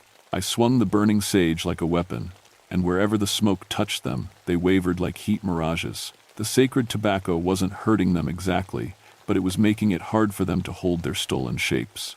"The box," I shouted to Lisa. "The one with the names." She dove for her patrol car keys while I kept the spirits at bay. The thing wearing my grandmother's face grabbed my wrist with fingers that felt like ice wrapped in familiar skin. "You're making this harder than it needs to be, Sammy." "Good," I said, and pressed the burning sage against her hand. She screamed with my grandmother's voice but let go, her form flickering between my grandmother and something else, something hollow and desperate and hungry.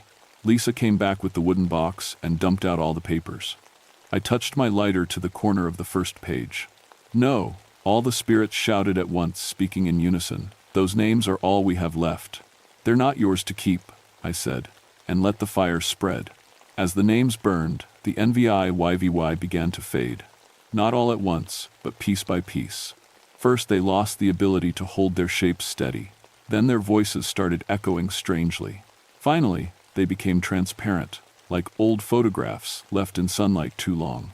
The thing that had been wearing my grandmother's face looked at me with eyes that were suddenly empty of everything I'd loved about her. "You're sending us to nothing," it said. "I'm sending you to rest.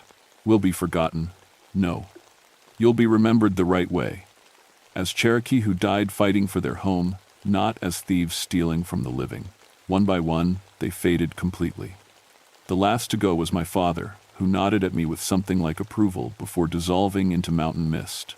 The ranger station felt cold and empty afterward. Lisa sat on the floor, crying for her daughter who'd never really been there, and I mourned a grandmother I'd said goodbye to 15 years ago. We found Jake Thompson's real skin the next morning, along with 7 others, all hung in frames deep in a cave system behind Rough Ridge.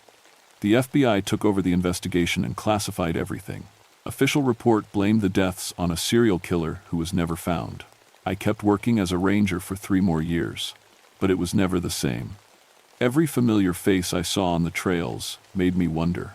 Every time someone called me by name, I checked to make sure they should know it. The worst part was losing the certainty that the dead stay dead. But I learned something else from Mary Crow Dog's stories. The NVIWY weren't the only spirits that got lost on the Trail of Tears. Some Cherokee ghosts found peace, but others adapted to modern times. These days, I work for a government department that doesn't officially exist, tracking identity-based paranormal threats. We've found evidence of skin thieves in Oklahoma, Arkansas, Tennessee, everywhere the Trail of Tears passed through. They're getting smarter too. Learning to use social media to study their targets, copying driver's licenses and credit cards along with faces. The latest case involves something wearing a dead senator's appearance, showing up to vote in Congress 3 weeks after his funeral. So if you're ever hiking in the southern mountains and run into a family member who shouldn't be there, ask them something only they would know. Something specific. Something recent. And if they can't answer, or if their smile shows too many teeth, run. The Cherokee spirits who died on the Trail of Tears deserved better than becoming monsters. But some wounds are too deep to heal, even after 150 years. The NVIYVY are still out there, still learning, still wearing stolen faces to avoid their own deaths. And they're getting hungry again.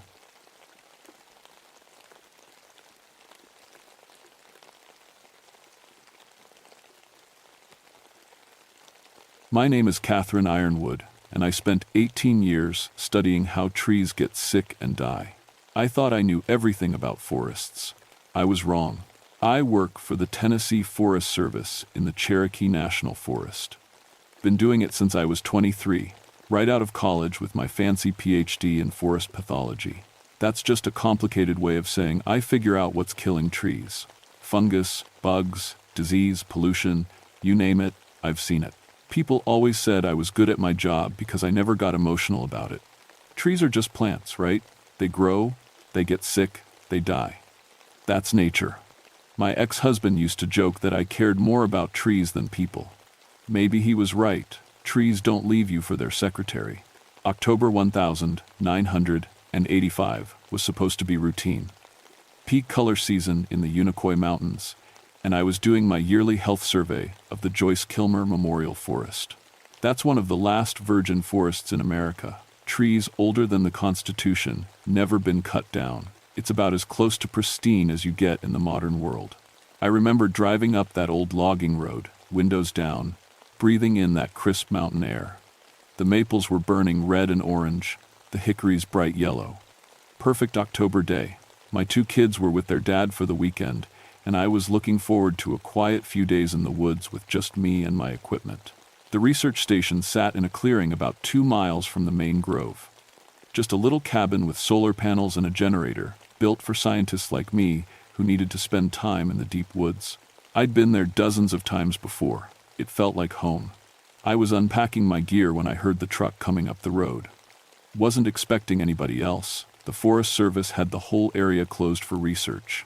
But here comes this old Chevy pickup, bouncing over the ruts. The driver was a Cherokee man, maybe 60 years old, with silver hair and a long braid.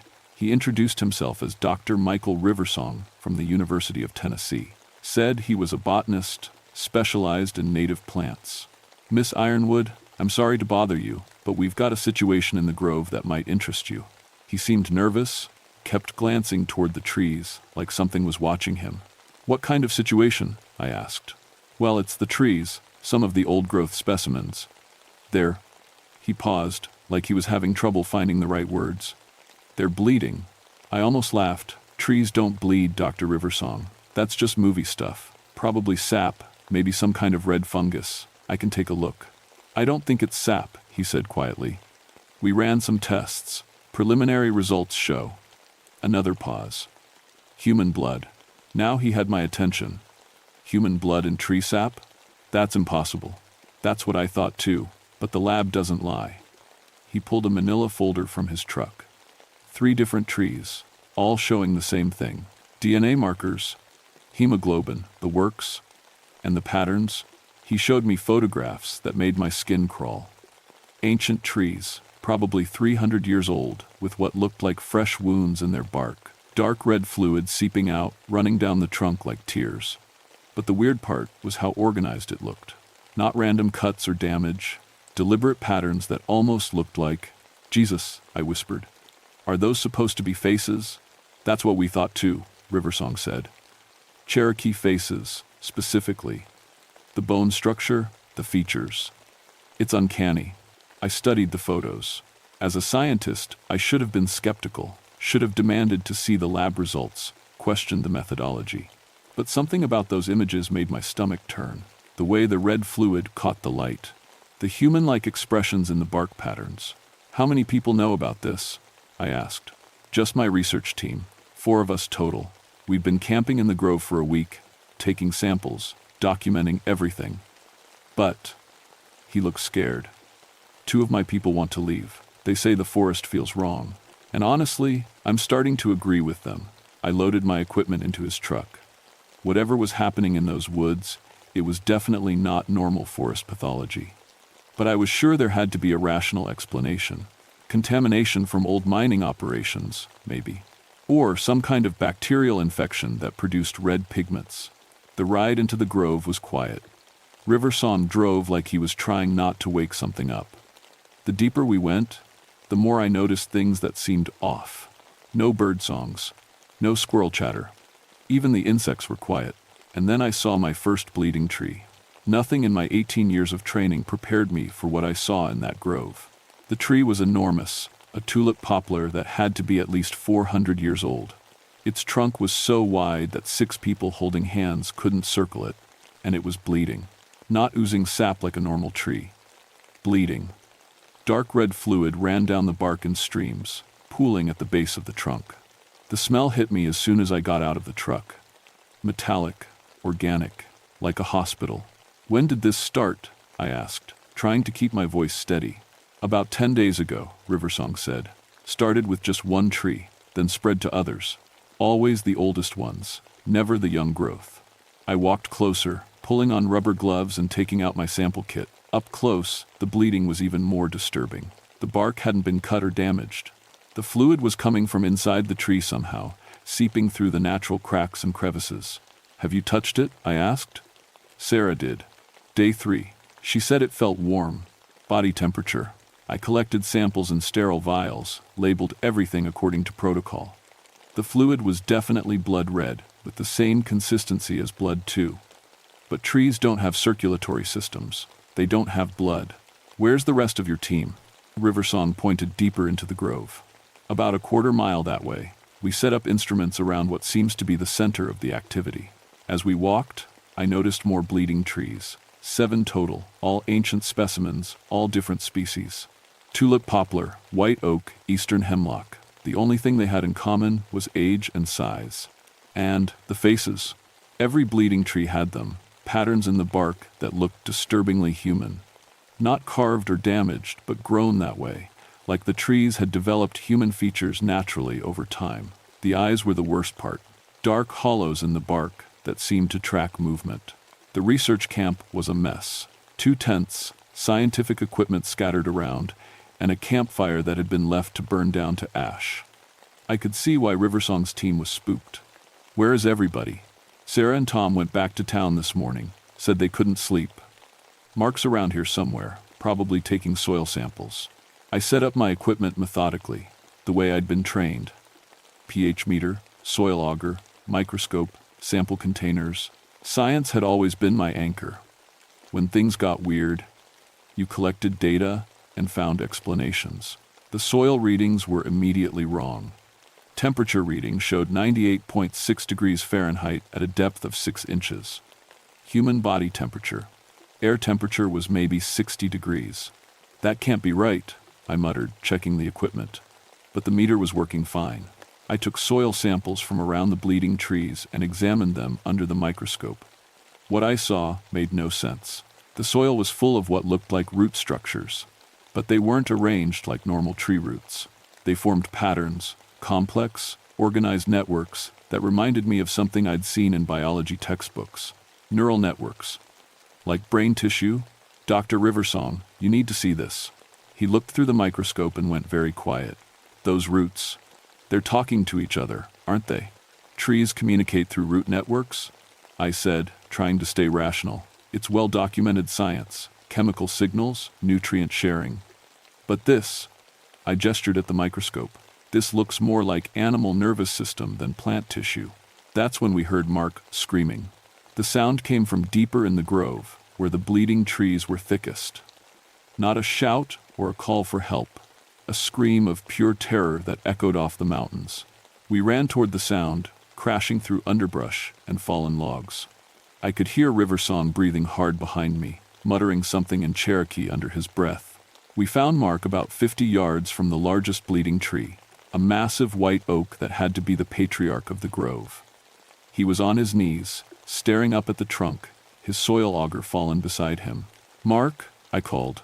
"What happened?" He turned toward us, and I saw that his face was white as paper. His eyes were wide and unfocused, like he'd seen something that broke his brain. "The roots," he whispered. I was taking samples, and the roots. They moved. They grabbed the auger, pulled it down into the soil. I looked at his equipment. The soil auger was a heavy metal tool, about 4 feet long. It took real strength to operate. But there it was, half buried in the earth, like something had yanked it down. "Trees don't grab things, Mark," I said gently. "Maybe the soil was softer than you thought, or—" "Look at the holes," he interrupted. I looked where he was pointing. Mark had been taking soil samples in a systematic grid pattern around the tree, but the holes weren't random anymore. They formed a clear pattern in the ground, the outline of a human hand. 5 fingers, thumb, palm, perfect proportions. And as we watched, dark red fluid began seeping up through the holes, the same blood-like substance that was coming from the trees. "We need to leave," Mark said, standing up shakily. "This place isn't right. The trees, they're not just bleeding. They're alive. Really alive." I wanted to argue with him, to find a rational explanation. But as I stared at that hand-shaped pattern of bleeding holes, I felt something I'd never experienced in 18 years of forest work. Fear. The trees around us creaked in a wind that I couldn't feel, and for just a moment I could swear I heard something else mixed in with that creaking, whispering. That night I couldn't sleep. Mark had packed up and left before sunset, muttering about wrong places and angry spirits. Riversong stayed, but he spent most of the evening sitting by the fire, staring into the flames and speaking Cherokee in a low voice. I lay in my sleeping bag, listening to the forest. In normal woods, nighttime is full of sounds, owls, insects, small animals moving through the brush. But the bleeding grove was silent, except for the trees themselves. They creaked and groaned like ships in a storm, even though there was no wind. Around midnight, I heard something that made my blood freeze. Crying. It was soft at first. So quiet, I thought it might be an owl or a distant coyote. But as I listened, it became clearer. Human sobbing, heartbroken and desperate, coming from somewhere among the bleeding trees. I unzipped my tent and looked out. The grove was bathed in moonlight, the ancient trees casting long shadows across the forest floor. The crying was louder now, and I could tell it was coming from multiple sources. Not one person crying, but many. Men, women, maybe even children.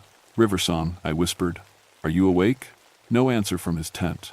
I grabbed my flashlight and crawled out into the night. The crying led me to the white oak patriarch, the biggest bleeding tree in the grove.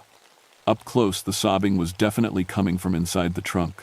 I pressed my ear against the bark and heard it clearly. Human voices, speaking Cherokee, weeping and wailing like they were in terrible pain. The bark was warm under my cheek. Warm and slightly soft, like skin. I jerked away and turned on my flashlight.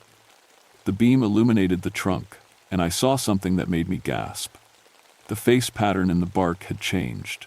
What had looked like random features that morning now clearly showed a Cherokee man's face, middle-aged, with tears of blood running down his cheeks. And his eyes were open.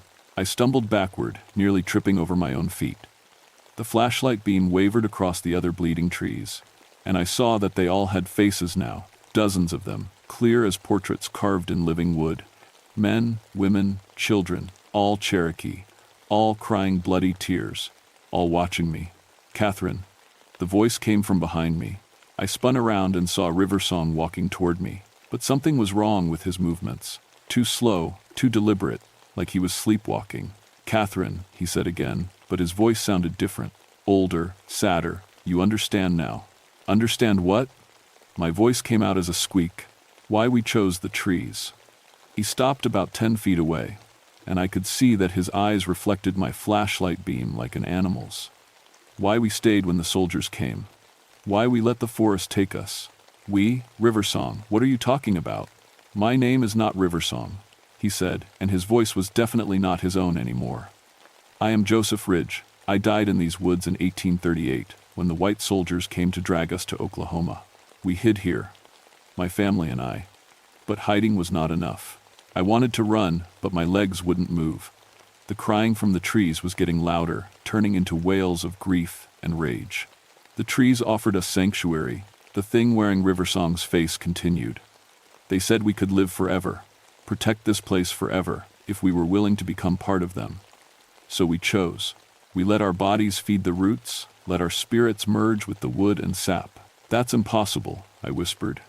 "People can't merge with trees. It's not scientifically possible." He smiled, but it was a sad smile, full of old pain. "Your science is very young, Catherine Ironwood. Our medicine is older than your people's memory." The other trees were moving now. Not swaying, moving.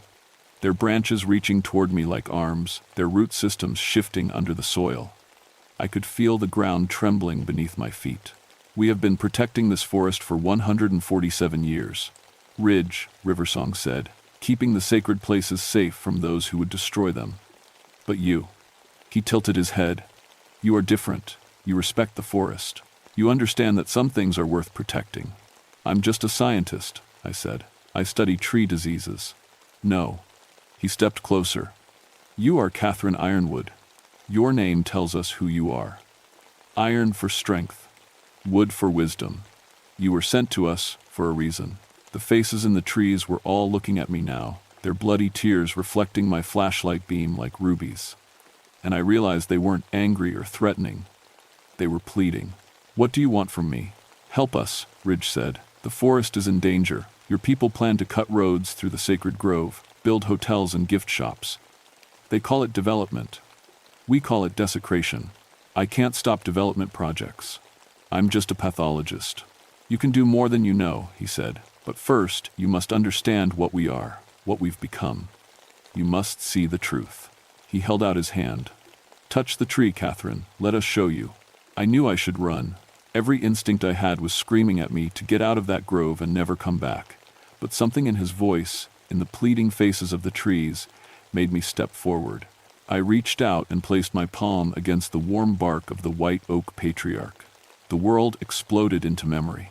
I saw Cherokee families fleeing through the mountains, soldiers with guns and chains chasing them through the forest. I felt their terror, their desperation, their determination to stay in the land of their ancestors, even if it meant death. I saw the choosing, warriors and mothers and children placing their hands on ancient trees, speaking words in Cherokee that I somehow understood, asking for sanctuary, asking to become eternal guardians.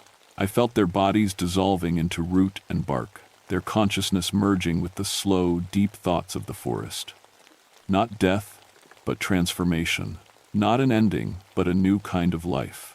And I felt their centuries of watching, protecting the grove from loggers, hunters, developers, using their connection to the forest to make roads wash out, to make surveying equipment malfunction, to make people feel uncomfortable enough to leave the sacred spaces alone. But the pressure was getting stronger. More developers, better technology, government agencies that wouldn't be scared away by mysterious equipment failures. They needed help from someone who could work within the human world. Someone who understood both science and the forest. Someone like me. When the vision ended, I was on my knees in the dirt, gasping. River Song, the real River Song, was kneeling beside me, his hand on my shoulder. "Are you okay?" he asked. "You've been standing there for 10 minutes, just touching the tree." I looked up at him. His eyes were normal again, brown and worried. "Human. Did you see it too?" He nodded slowly. "I saw. I understood. They'd been trying to communicate with us since we arrived, but they needed someone who could bridge the gap. Someone who belonged to both worlds. Both worlds. Science and spirit, head and heart. That's why they called you here, Catherine. That's why the trees are bleeding human blood." I looked at the grove around us. The faces in the bark were still there, but they looked peaceful now. The bloody tears had stopped flowing. "What happens now?" I asked. Before River Song could answer, we heard vehicles coming up the logging road. Multiple engines, moving fast. I checked my watch. 3 a.m. Who would be coming here at this hour? We grabbed our flashlights and walked to the edge of the grove. I could see headlights bouncing through the trees, at least 3 vehicles heading for our camp. "Forest Service," River Song said, reading the markings on the lead truck. And they brought company. The vehicles pulled into our clearing, and I recognized the logo on the second truck immediately. Hartwell Development Corporation, MEAT. The company that had been trying to buy sections of the Cherokee National Forest for a luxury resort project. My stomach sank. Someone had told them about the bleeding trees, and they were here to make sure the discovery didn't interfere with their plans. The lead Forest Service truck's door slammed shut, and out stepped Regional Supervisor Bill Hartwell himself. I knew him by reputation, a political appointee who spent more time with developers than foresters. Behind him came 2 men in expensive suits, and a woman with a briefcase marked Environmental Assessment Division. "Miss Ironwood," Hartwell called out, his voice carrying the authority of someone used to being obeyed. "I need you to pack up your equipment and clear this area immediately." "On whose authority?" I stepped forward, my flashlight beam catching his face. "I have clearance to be here through the end of the week." "On federal authority." The woman with the briefcase opened it and pulled out official documents. "Emergency reclassification. This section of forest has been designated for immediate development assessment. Your research permit is suspended." River Song moved up beside me. "You can't develop this area. It's protected old-growth forest." "There are laws." "Laws can be changed," one of the suit-wearing men interrupted. "Especially when the economic benefits to the region are substantial. Jobs, tourism revenue, tax base expansion." "What about the trees?" I asked. "The unusual phenomena we've been documenting?" Hartwell's expression didn't change. "What unusual phenomena? According to our records, you're here doing a routine disease survey, nothing more." I realized then that someone had been monitoring our communications. They knew exactly what we'd found, and they were here to bury it. "The bleeding trees," I said loudly. "Human blood in the sap, DNA evidence of impossible biological integration. This grove is unlike anything documented in scientific literature.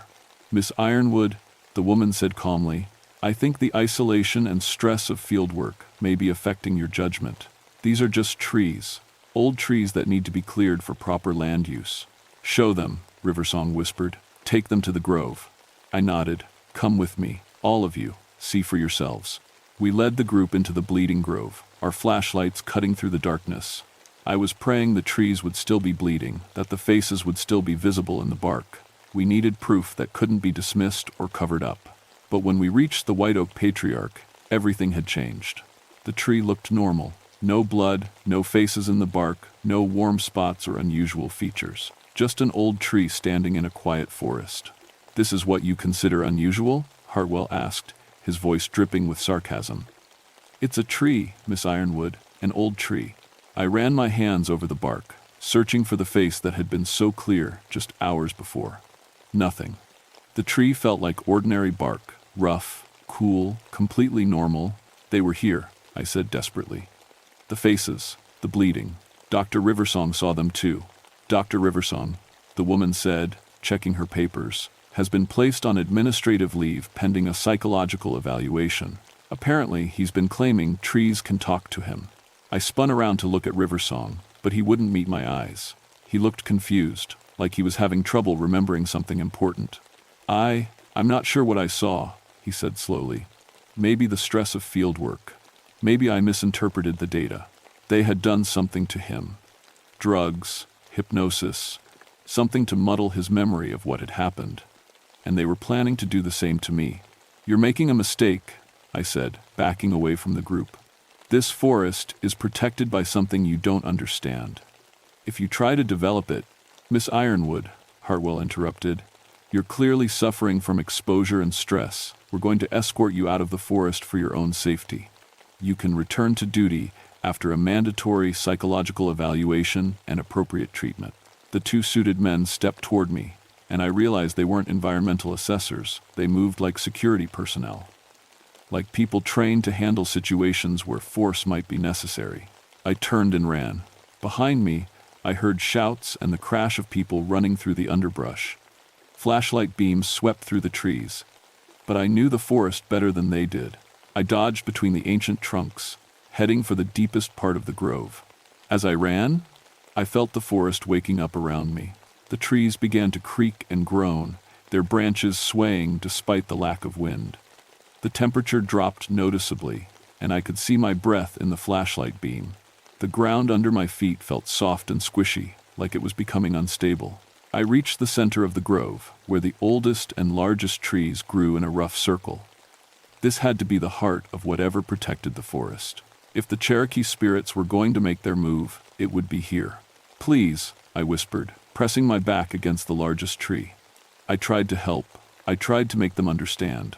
The bark under my hands grew warm, and I heard a voice inside my head. Not words, but meaning flowing directly into my consciousness. Asterisk, we know, Catherine Ironwood, you have shown respect. You have tried to bridge the gap between your world and ours. Now we will show you what we can do when our home is threatened. Asterisk. The pursuers crashed into the circle of trees, their flashlights sweeping wildly. Hartwell was breathing hard, angry at being led on a chase through the woods. End of the line, Miss Ironwood, he called out. There's nowhere else to run. That's when the trees began to bleed again. But this time, it wasn't just the ancient giants. Every tree in the grove, from the oldest patriarch to the youngest sapling, began weeping blood. The red fluid poured from their bark like wounds opening, and the metallic smell filled the air. What the hell? One of the suited men whispered. The faces appeared next. Dozens of them, maybe hundreds, carved in living wood across every trunk. Cherokee warriors and mothers, children and elders, all watching the intruders with eyes that blazed with centuries of protective fury. The woman with the briefcase screamed and dropped her papers. The suited men pulled out guns, which was probably the worst thing they could have done. The forest responded to the threat with overwhelming force. Roots erupted from the ground, thick as telephone poles, writhing like serpents. They wrapped around the intruders' legs and arms, lifting them off the ground. Branches reached down from impossible heights, creating a cage of living wood around the development team. Let us go, Hartwell shouted. This is federal property. You're interfering with official business. The voice in my head spoke again, and this time I could hear it with my ears too, a chorus of Cherokee voices speaking in unison, flowing from every bleeding tree. This land was ours when your grandfather's grandfathers were not yet born. This land will be ours when your people are dust.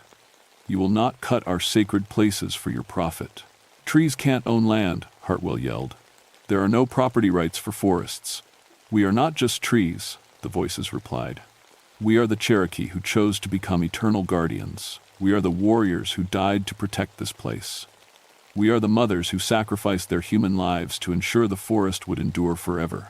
The roots tightened around the trapped humans, and I could see real fear in their eyes now. The woman was crying, and one of the suited men had passed out. Don't hurt them, I called out. They're just doing their jobs. Their jobs require the destruction of our home, the voices answered. How should we respond to those who would destroy everything we have protected for centuries? I thought about that, standing in a grove of bleeding trees surrounded by the trapped development team. How do you negotiate between two completely different ways of understanding the world? Give me a chance, I said finally. Let me try to find another way. I'll work within the human system to protect this place officially. Legal protection, not just supernatural defense. And if you fail? I looked at Hartwell, struggling against the roots that held him suspended 3 feet off the ground. If I fail, then do whatever you have to do to protect the grove. I won't interfere. The Cherokee spirits considered this for a long moment. Then, slowly, the roots began to lower the development team back to the ground. You have 1 year, Catherine Ironwood, the voices said. 1 year to find a way to protect our home through your laws and your bureaucracy. If you succeed, we will retreat deeper into the forest and trouble your people no more. If you fail, they didn't need to finish the threat. I had seen what the forest could do when it was truly angry. 1 year, I agreed. The roots released their captives, and the faces in the trees began to fade. The bleeding slowed to a trickle, then stopped entirely. Within minutes, the grove looked normal again, just ancient trees standing peacefully in the darkness. Hartwell and his team ran for their vehicles without looking back. That was 37 years ago. I did keep my promise, mostly. Took me 8 months of bureaucratic warfare, environmental impact studies, and calling in every favor I'd earned in 18 years of forest service. But I managed to get the grove officially designated as a Cherokee Cultural Heritage Site, protected under federal law from any development. Hartwell tried to fight it, of course, claimed I had falsified research data, that the area had no special historical significance. But funny thing about fighting supernatural forest guardians, they have ways of influencing the outcome. Every time Hartwell's lawyers tried to file appeals, their paperwork got lost. Survey crews sent to assess the area reported equipment failures and unexplained accidents. 3 different environmental assessment teams quit the project, claiming the forest gave them bad feelings. Eventually, Hartwell Development Corporation moved on to easier targets. I stayed with the Forest Service for another 15 years, but my career took a different direction after that night. Instead of studying tree diseases, I became a specialist in what they called cultural forest preservation. Officially, that meant working with Native American tribes to protect sacred sites. Unofficially, it meant keeping an eye on places where the natural and supernatural worlds intersected. And there were more places than you might think. Dr. Riversong recovered from whatever they did to his memory, though it took several months. He became one of the leading experts on Cherokee forest traditions, and we worked together on dozens of preservation projects over the years. He never talked about that night directly, but sometimes I caught him listening to trees with an expression that suggested he remembered more than he let on. I retired from the Forest Service in 2003, but I still visit the grove every October. The trees don't bleed anymore, at least, not visibly. But sometimes, if I sit quietly among the ancient trunks and listen carefully, I can still hear the voices whispering in Cherokee. They tell me about threats to other sacred places, about developers and politicians who think forests exist only to be converted into profit. I do what I can to help, using the network of contacts I built during my federal career. It's not always enough. I've watched sacred groves get turned into shopping malls, ancient burial grounds become parking lots. The Cherokee spirits weren't the only guardians protecting special places, and not all of them were as patient as the ones I met in 1985. but the Bleeding Grove remains untouched. If you ever visit the Joyce Kilmer Memorial Forest in North Carolina, you might walk right past it without knowing. There are no signs marking the Cherokee Heritage Site, no tourist trails leading to the ancient trees. The Forest Service prefers to keep it quiet, and the trees prefer it that way too. But if you're hiking through the deepest part of the forest and you come across trees that seem older than they should be, trees with bark patterns that almost look like faces, trees that feel warm when you touch them, show respect and move on quickly. Some guardians are still watching, still protecting, still bleeding when they need to. And they remember everyone who visits their home. My name is Catherine Ironwood, and I spent 35 years learning that some things in nature can't be explained with science. They can only be experienced, respected, and protected. The bleeding trees taught me that some battles are worth fighting, even when victory seems impossible. They taught me that love for the land can be stronger than death, and that sometimes the most powerful protection comes from those who choose to sacrifice their human lives for something greater. They're still out there, in forests across the Cherokee homeland, still watching, still protecting, still bleeding when they need to remind us that some places are too sacred to destroy. Remember that. The next time you see an old tree and wonder what stories it might tell. Some stories are written in blood. Some trees remember everything, and some guardians never stop watching over what they love.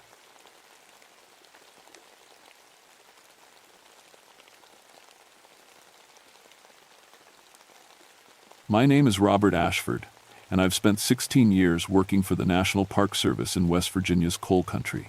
Most folks think being a park ranger means dealing with lost hikers and feeding bears, but my job is different. I manage the old mining sites around New River Gorge, places where thousands of men spent their lives pulling coal from the earth. I know these mines better than most because I used to work them myself. 10 years underground, breathing coal dust and praying the roof wouldn't cave in. My younger brother Danny worked beside me until the day the tunnel collapsed and took him away. After that, I couldn't go back down. The darkness felt too heavy, too full of ghosts. That's why I took the ranger job when it opened up. Someone needs to keep these old sites safe, make sure tourists don't wander into dangerous areas. The mines might be closed, but they're still hungry. One wrong step into an old shaft, and you're gone forever. November 1978 was colder than usual. The leaves had already fallen, leaving the mountains bare and gray. I was doing my weekly inspection of the Beckley Hollow site, about 20 miles from town. It's one of the bigger operations we manage, a whole complex of tunnels and buildings from the 1,940 seconds and 50 seconds. The place has a bad history. In 1951, there was an explosion deep in the main shaft. 78 men went down that morning, and none of them came back up. The company tried to reach them, but the damage was too bad.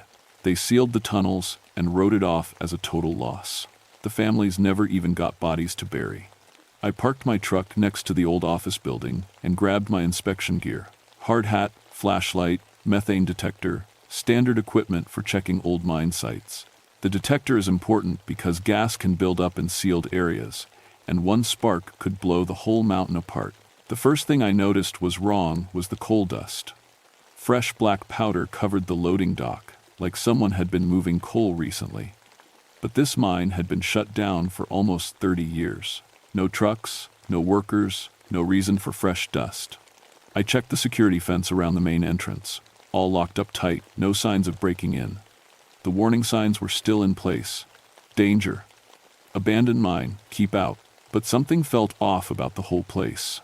Walking around the buildings, I found more strange things. Tool marks in the coal seam that looked new.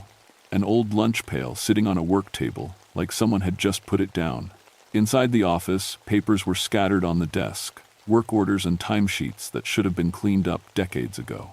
The strangest thing was, in the supervisor's office. Someone had been punching the time clock.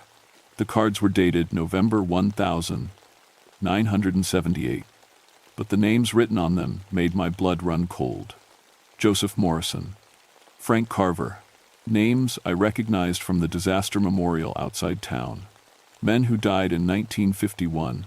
I've heard all the ghost stories that come with coal mining. Dead miners walking the tunnels, phantom mine cars rolling through abandoned shafts, voices calling from collapsed areas.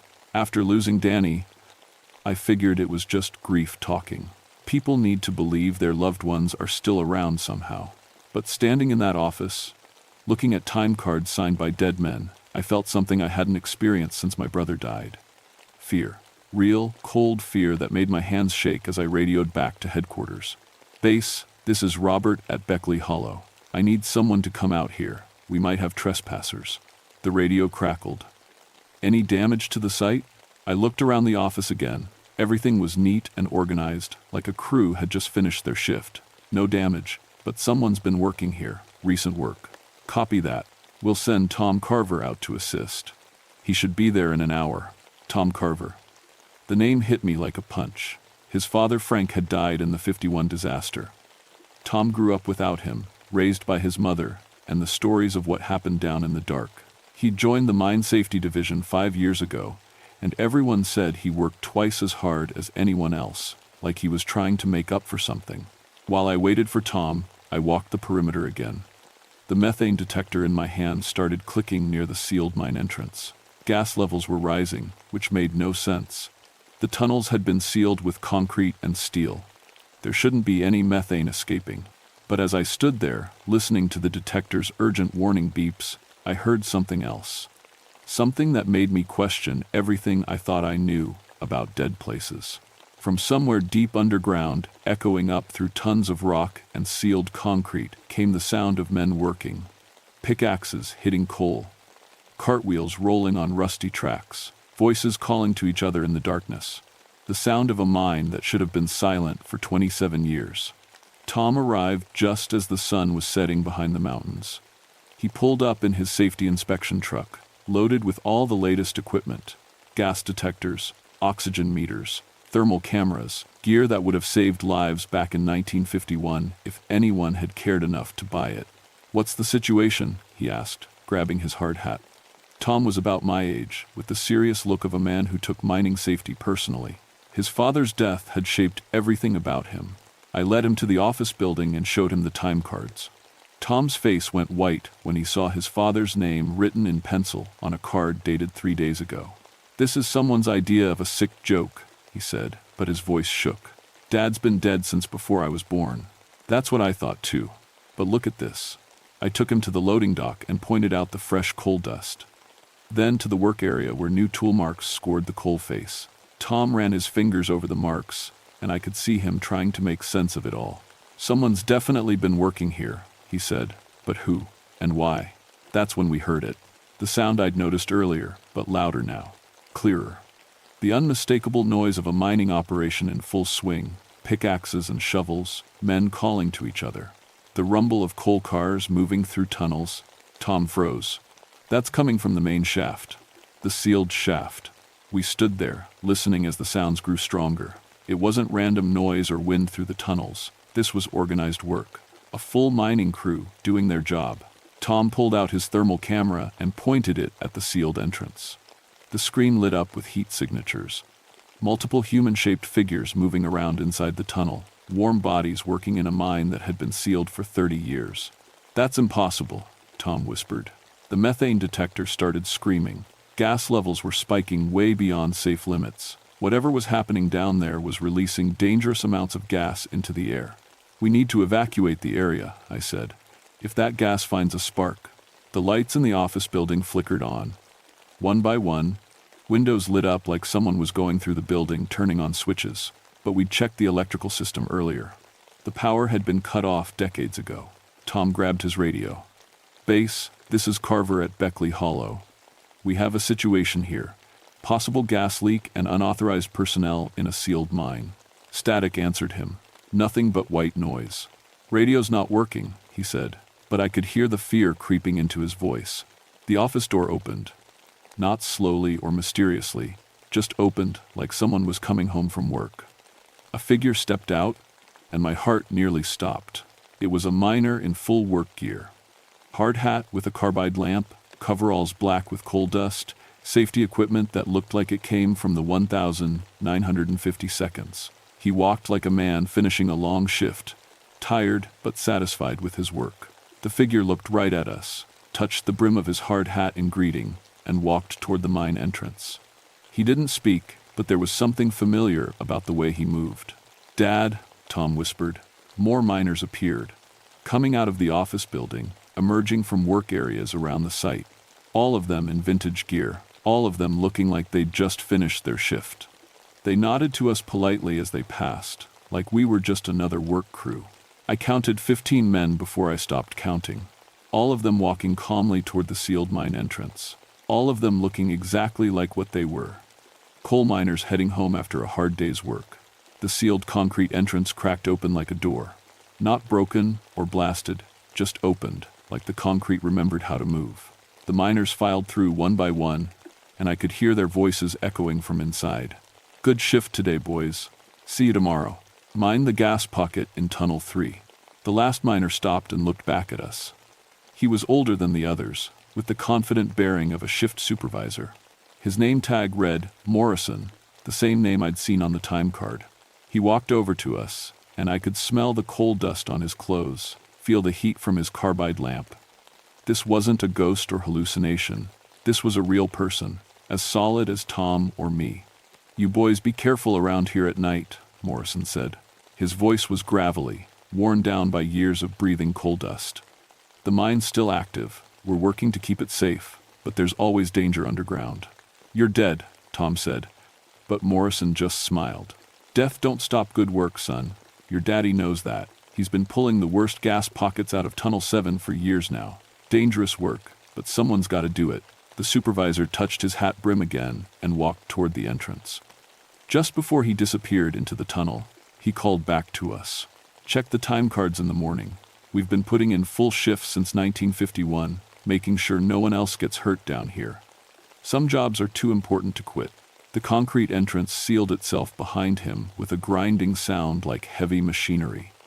The lights in the office building went out one by one. The sounds from underground faded until all we could hear was the wind through the empty buildings. Tom and I stood there in the darkness, trying to process what we'd just seen. The methane detector had gone quiet. The thermal camera showed nothing but cold concrete. "We need to report this," Tom said, but his voice had no conviction. "Report what? That we saw dead miners punching a time clock?" We walked back to our trucks in silence. Before Tom left, he grabbed my arm. "My dad really is down there, isn't he?" I thought about Morrison's words, about the time cards, about the sounds of men working to keep a dangerous mine safe, about the fact that there hadn't been a mining accident in the Beckley area for 27 years, even though other places in coal country lost miners every year. "Yeah," I said, "I think he is." I didn't sleep that night. Every time I closed my eyes, I saw Frank Carver and the other miners walking into that sealed tunnel like they were heading home for dinner. By morning, I'd convinced myself it was some kind of stress reaction. Losing Danny had messed with my head more than I wanted to admit. But when I got to the Beckley Hollow site the next day, fresh time cards were waiting in the office. 78 cards, one for each miner who died in 1951. All punched for a full 8-hour shift. All signed in the same careful handwriting I remembered from the previous day. The cards were real paper, real ink, real evidence that dead men were reporting to work. Tom arrived an hour later, looking like he hadn't slept either. He went straight to the time cards and found his father's name. Frank Carver, 8 hours worked, November 15th, 1978. In the margin, someone had written, "Cleared gas pocket tunnel 7, dangerous area now safe." "This is impossible," Tom said for the 10th time since yesterday. "But it's happening." We decided to do a proper investigation. If miners were somehow working the sealed sections, we needed to understand what they were doing and why. Tom brought equipment from the safety office: gas analyzers, seismic monitors, underground cameras, real tools for a real problem. The first thing we discovered was that the mine wasn't as sealed as everyone thought. The official records showed concrete barriers and steel plates blocking all entrances. But when we checked with the equipment, we found air flowing through the system. The mine was breathing like a living thing. More disturbing were the gas readings. The methane levels underground should have been deadly after 30 years of buildup. Instead, they were perfectly safe. Someone or something was managing the ventilation system, keeping dangerous pockets from accumulating. "Look at this," Tom said, pointing to his seismic monitor. "There's definitely activity down there. heavy machinery, multiple work crews. But according to the mine maps, most of these areas were blocked off after the disaster. We set up cameras at 3 different locations around the site. Motion sensors, infrared equipment, everything the safety office had. If something was moving underground, we'd catch it on tape. That afternoon, we got our first real footage. Camera 3, positioned near the sealed entrance, showed miners coming and going all day. Not strange figures or shadowy shapes, real people doing real work. They carried authentic mining equipment, followed proper safety procedures, even stopped to check gas levels before entering dangerous areas. Most shocking of all, they were preventing accidents. The footage showed a section of tunnel where the roof was starting to collapse. The miners worked together to install support beams, shore up weak areas, and mark dangerous zones with warning flags. Work that would have saved lives in 1951 if anyone had done it then. They're not haunting the mine, I realized. They're maintaining it. Tom rewound the tape to study his father's image.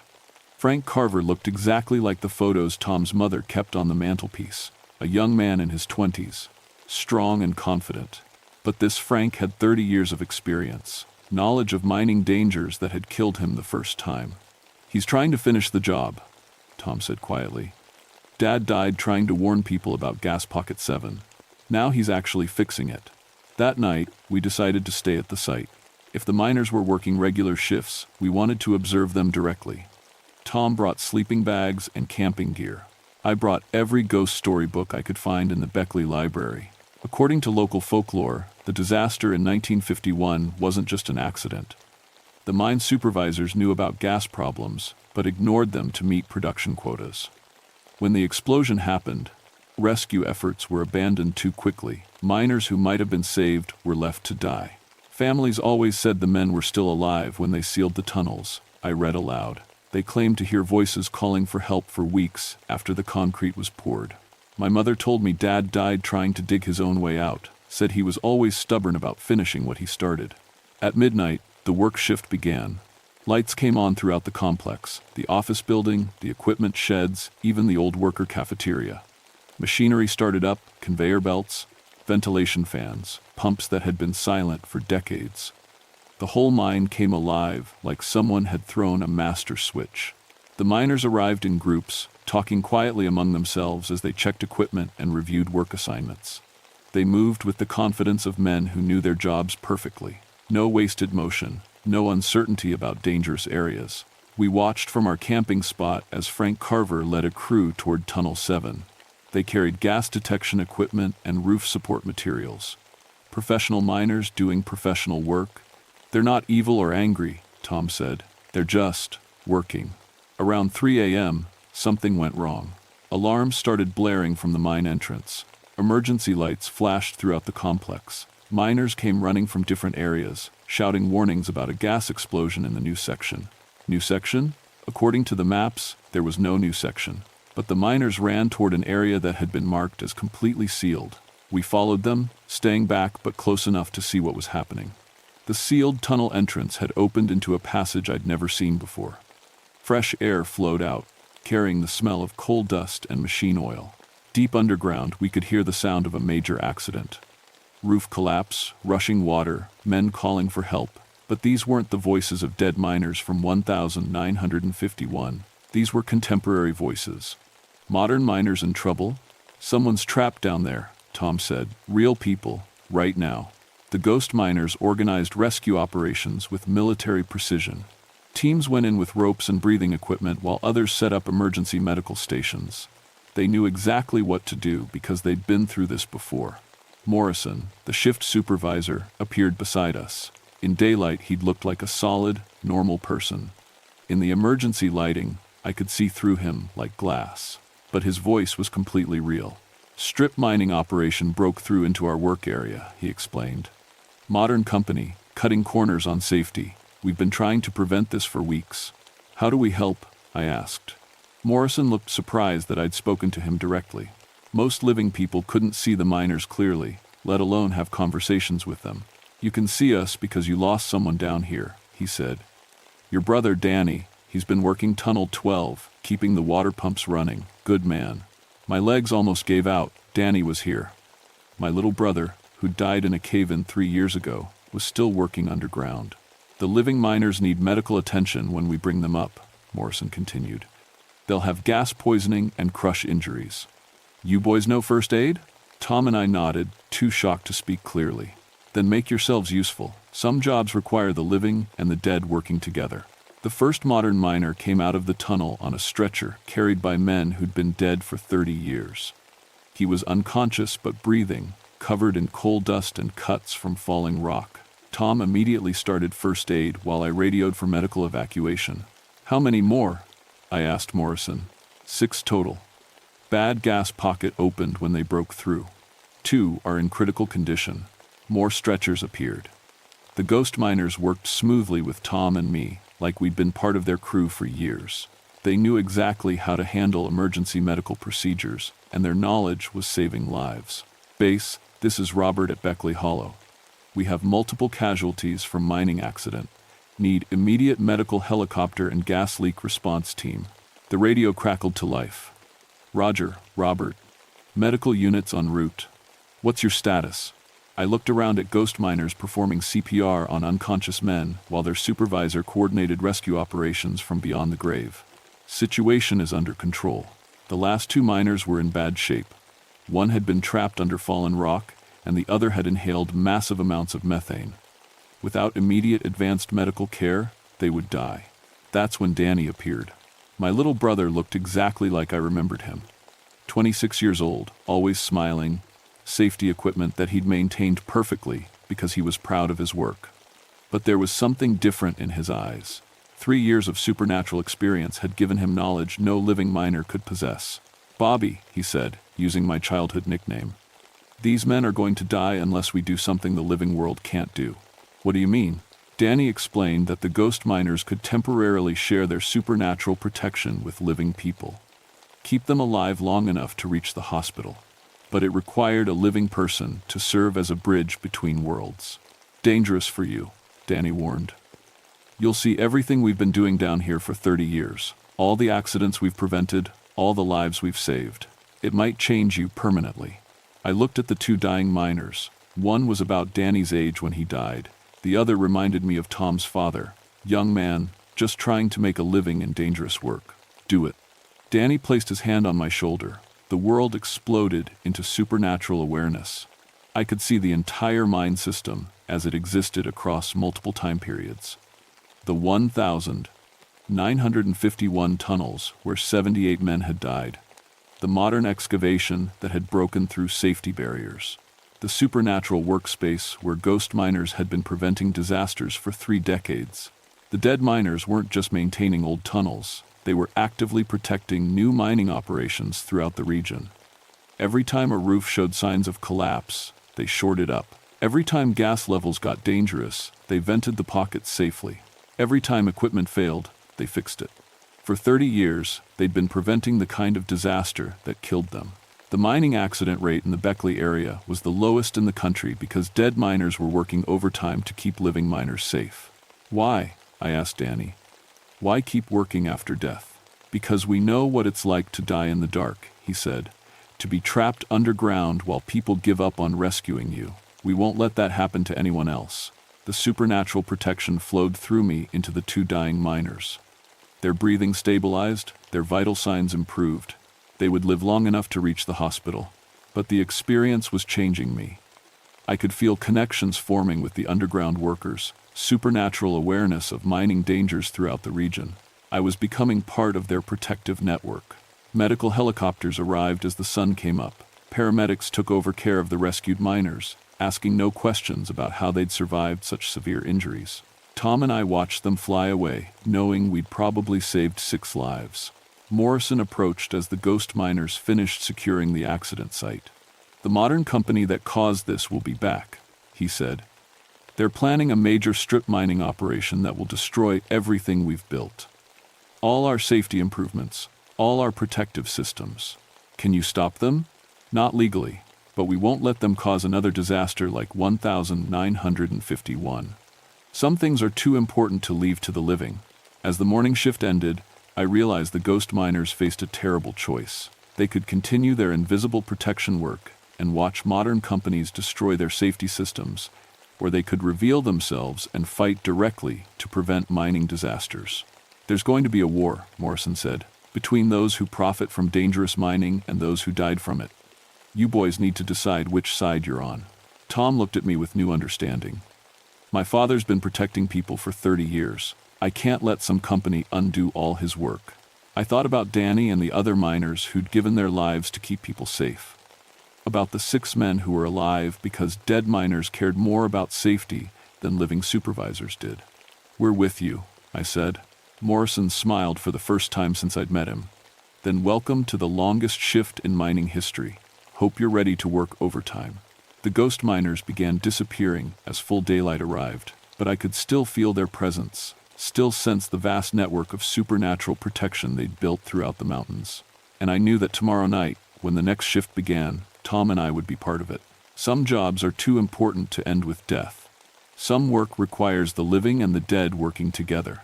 And some mines are protected by the best safety crew in history. Miners who've been on the job for 30 years and aren't planning to quit anytime soon. The mining company tried to reopen Beckley Hollow 6 months later. Harmon Industries, a big outfit from Ohio that specialized in strip mining operations. They had permits, legal papers, and plans to extract coal faster and cheaper than anyone had ever done in these mountains.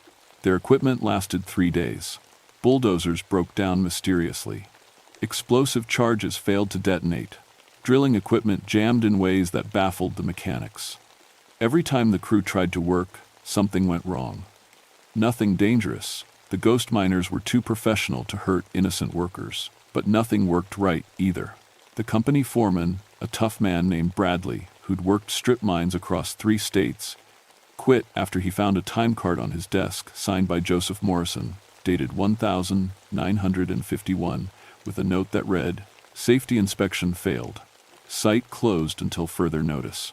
Harmon Industries blamed sabotage and hired security guards.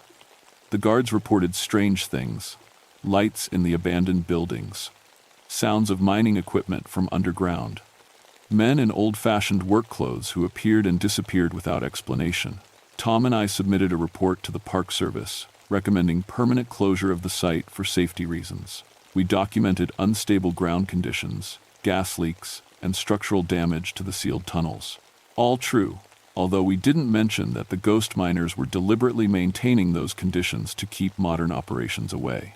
The report worked.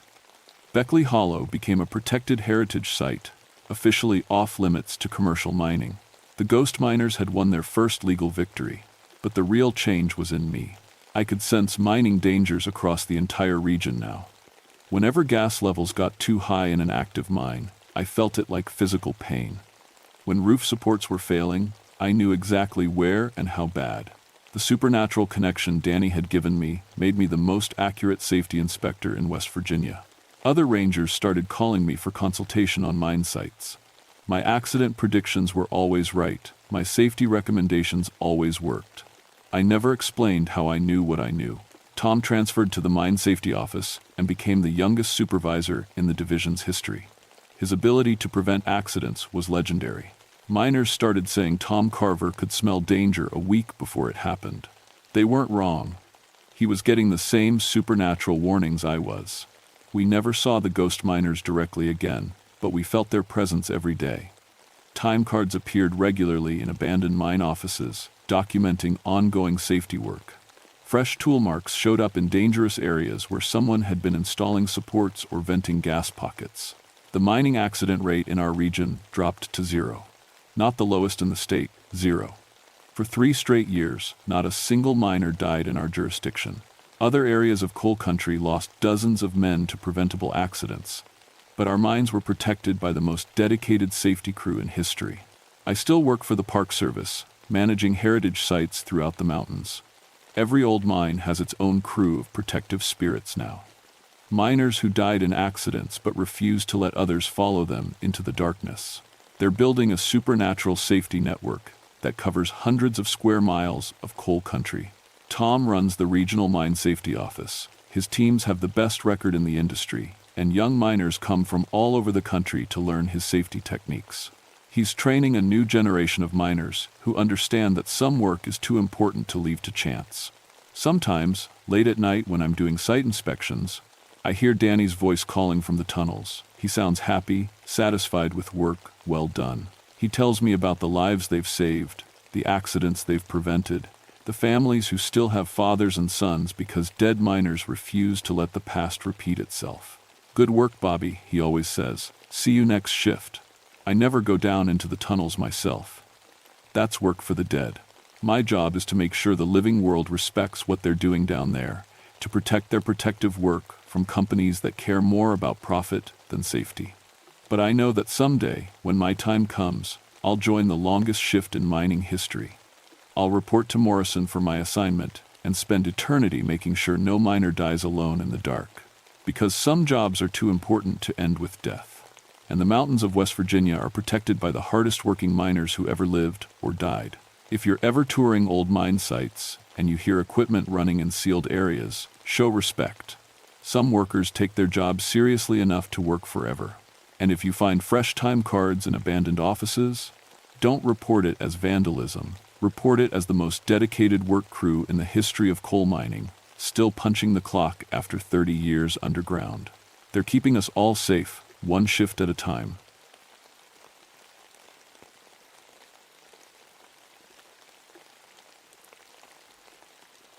My name is Jonathan Ravenshallow, and I've been a park ranger at Breaks Interstate Park for 20 years.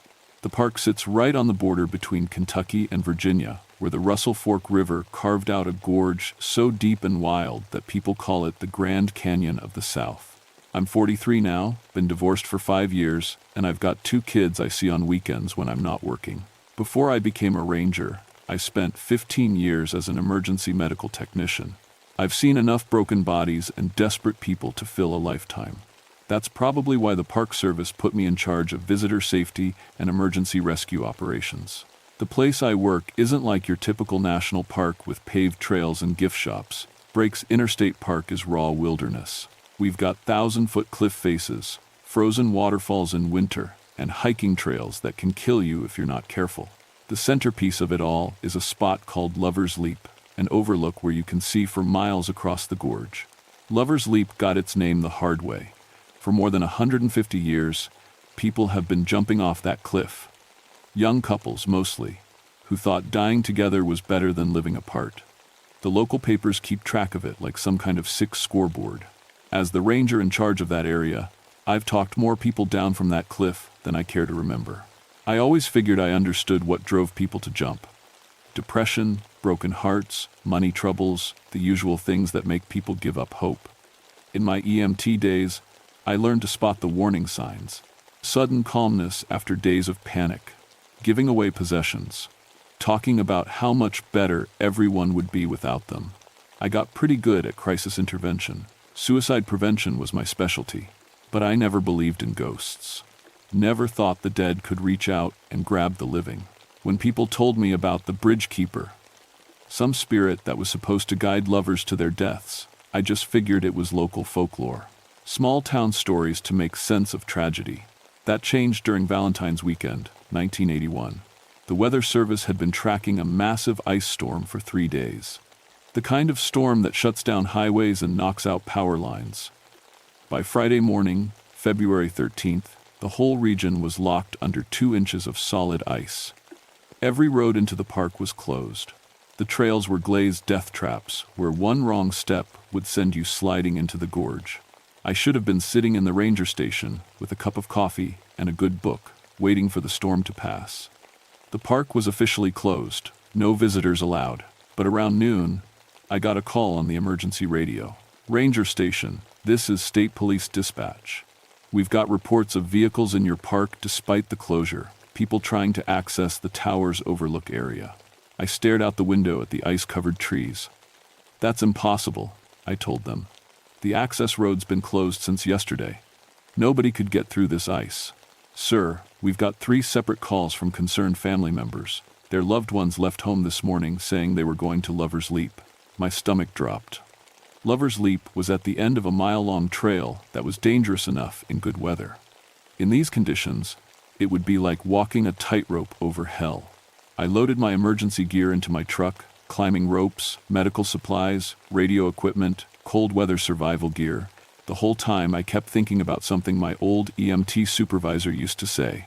Suicide clusters aren't random. When one person jumps, others follow. It's like a virus that spreads through broken hearts. The drive to the trailhead took 45 minutes instead of the usual 15. My truck slipped and slid on roads that looked like skating rinks. When I finally made it to the parking area, I couldn't believe what I saw. 4 cars sat in the lot, their windows scraped clean of ice, fresh tire tracks in the slush. These people hadn't just stumbled onto the closed road.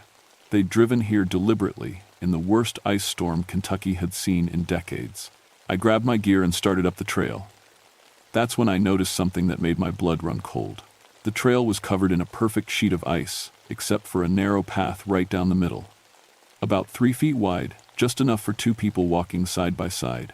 The ice on either side was thick and deadly, but this path looked almost safe, like someone had cleared it just for walking. But that was impossible. Ice doesn't melt in patches when it's 20 degrees outside. I followed the path deeper into the woods, toward Lover's Leap. And that's when I started hearing the voices. The voices were soft at first, like whispers carried on the wind. I stopped walking and listened, trying to figure out where they were coming from. Through the trees, I could make out the sound of people talking. Young voices, couples. My radio crackled to life. "Jonathan, this is Maria Santos, with State Police Crisis Intervention. I'm about 10 minutes behind you. What's your status?" I'd worked with Maria before. She was good at her job, talked more people off ledges than anyone I knew. Having backup made me feel a little better. "I've got at least 4 couples who made it up here somehow," I radioed back. "The trail's iced over except for one narrow path. I'm following it to the overlook." "Copy that. Be careful, Jonathan. These ice conditions are making everything dangerous." I kept walking, following the impossible path through the forest. The ice clung to every branch and rock like glass, making the whole woods look like a frozen cathedral. Beautiful, but wrong somehow, like nature was holding its breath. The first couple I found was maybe 20 yards from the cliff edge. College kids, by the look of them, standing at the edge of the cleared path, holding hands and staring into the gorge below. The boy had his arm around the girl, and she was crying. "Hey," I called out. "You folks need to come away from there. The park's closed due to dangerous conditions." They turned to look at me, and I saw something in their faces that I'd seen too many times before. That peaceful calm that comes right before someone makes the worst decision of their life. "We're fine," the boy said. His voice sounded dreamy, distant. "We're just going to cross over together." Cross over. That was a new one. Most people said jump, or end it, or just didn't talk at all. But crossover sounded almost religious. I moved closer, using my crisis intervention training. "Stay calm. Don't make sudden movements. Establish trust. I'm Jonathan. I'm a park ranger here." "What are your names?" "I'm David," the boy said. "This is Sarah.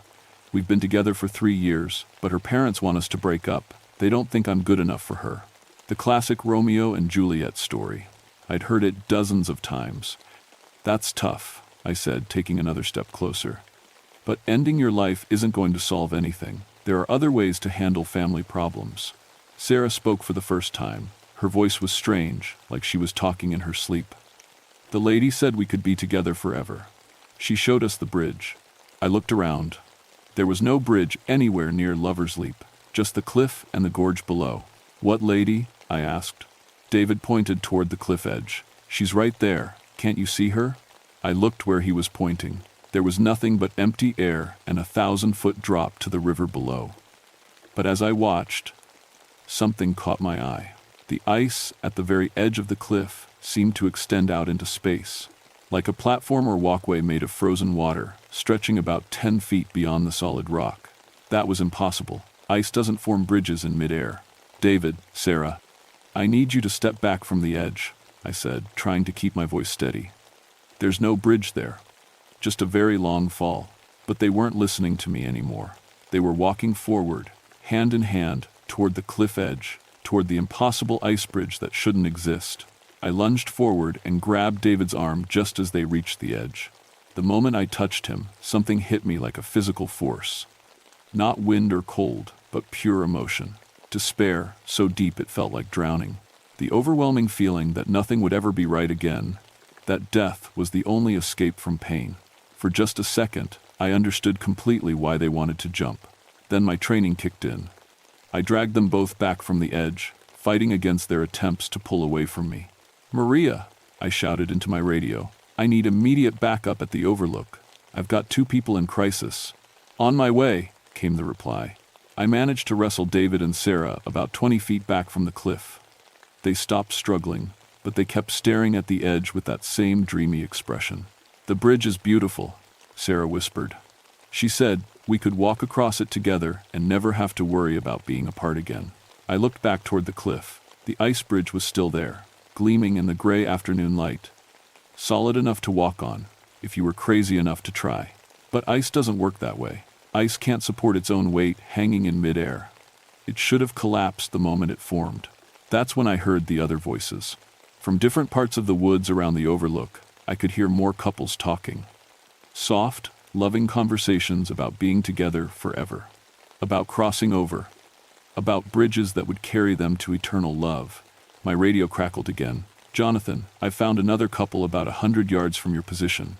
They're talking about some kind of bridge." I felt cold that had nothing to do with the weather. "Maria, how many cars were in the parking lot?"